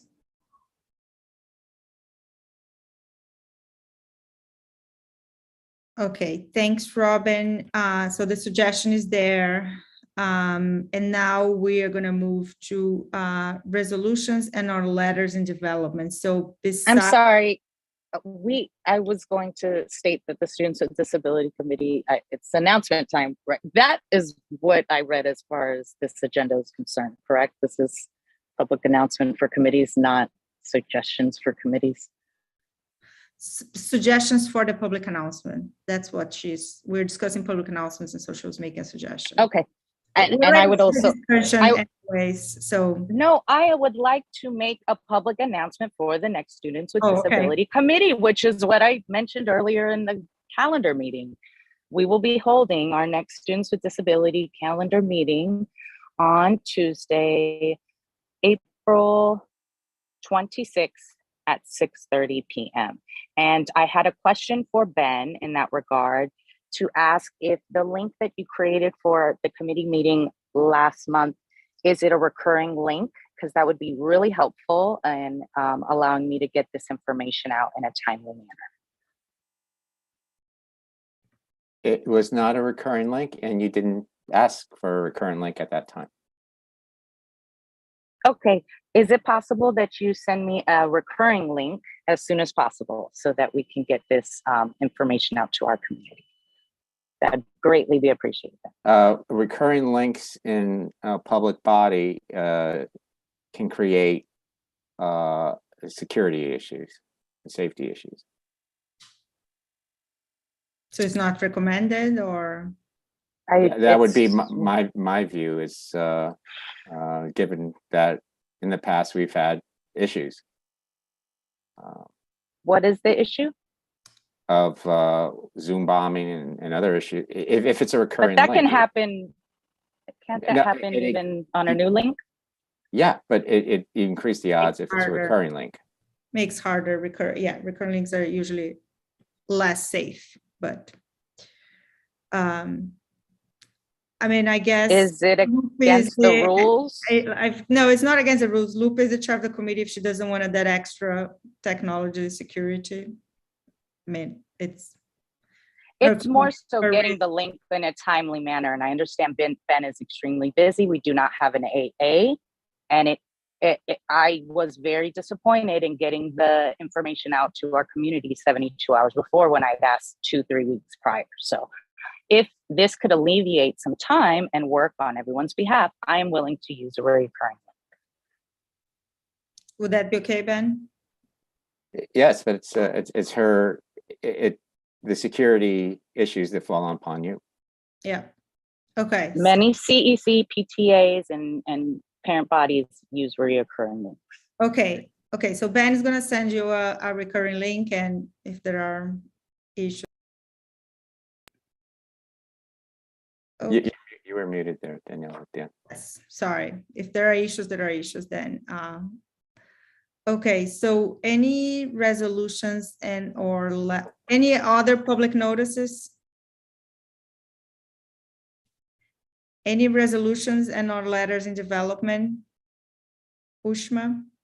I haven't written anything yet, but Community Board 2 sent around their Education Council passed a resolution in support of making sure that whatever school is built on the Bleecker Street side A, the DOE moves forward with it, and that B, it would be tagged as a students with disability school or students with learning challenges, especially dyslexia.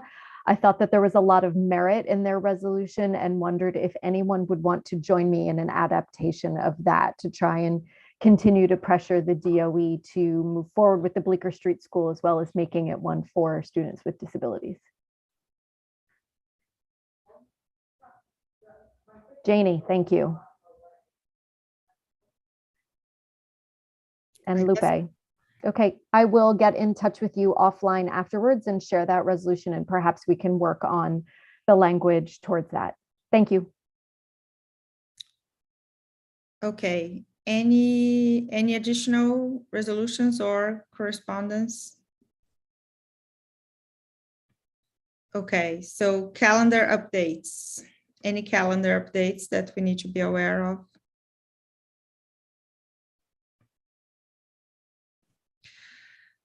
Okay, so now OML, discuss possible cessation of remote meetings.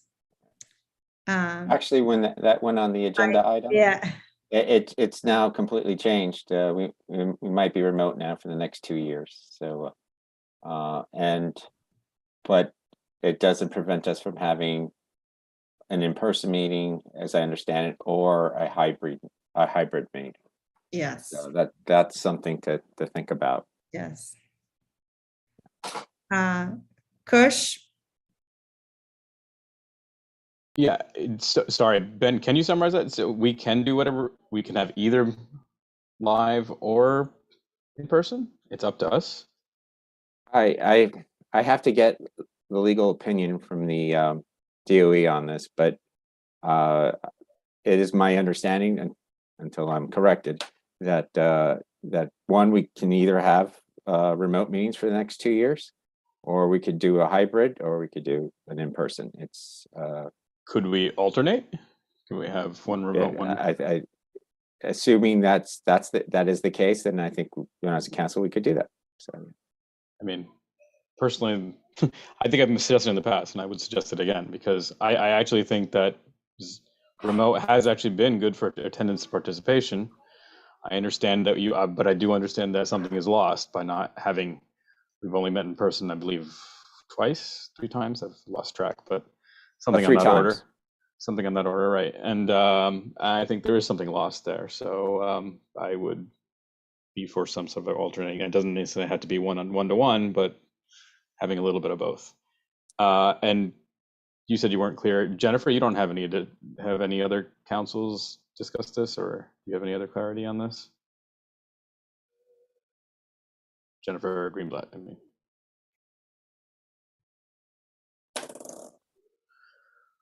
It's fine. She might be doing something else. Can't blame her. It's 10-ish.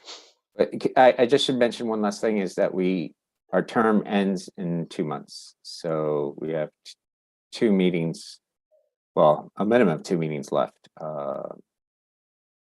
2 calendar meetings anyway. Officer terms end in 2 months. Yeah, but we have 2 calendar meetings left. We could have more, obviously more council meetings, and more committee meetings and business meetings, or special meetings. But just to put it up. Chen? Yes, I need to start going offline soon, but I just want to raise the thing about in-person, hybrid, and remote.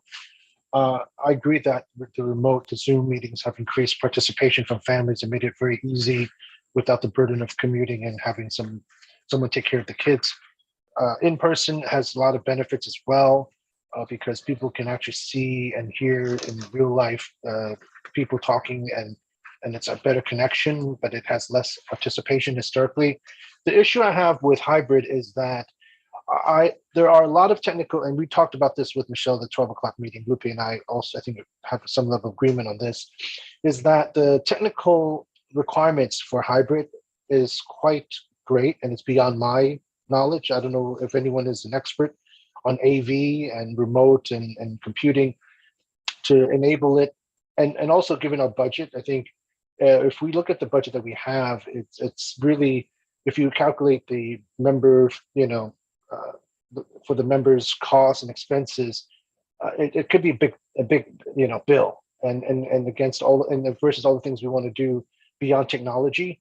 I really think that it should be something for DOE to provide in terms of the specification and the technology, so that we don't take it out of the CECs if they still have that level of control of the budget and spend, because it's beyond our expertise. And there's an IT department, technical department that's full-time being paid to take care of these type of issues. And we should be able to leverage whatever solution that, that hopefully will meet our needs that they provide, and negotiate in mass and large scale, leveraging, whatever negotiations, contract, and spend. So I would strongly advise that we ask FACE, ask whoever in DOE to provide that, so that we don't have to spend our time trying to figure out technology. Thank you. For hybrid. Thank you. Thanks. I think my only comment on this is that I think hybrid meetings are so difficult. I think it's almost the worst of both worlds. I would prefer us alternating or doing, 2 online and 1 in person, or vice versa. But I really think that the hybrid meetings, there's always a group that is online that it ends up being like not really in the meeting. So that would be my only suggestion, to not do hybrid. Okay, so we can, does anybody want to say anything else? Jenny, okay.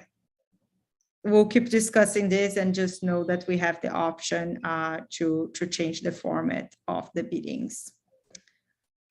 And then administrative assistant position search update.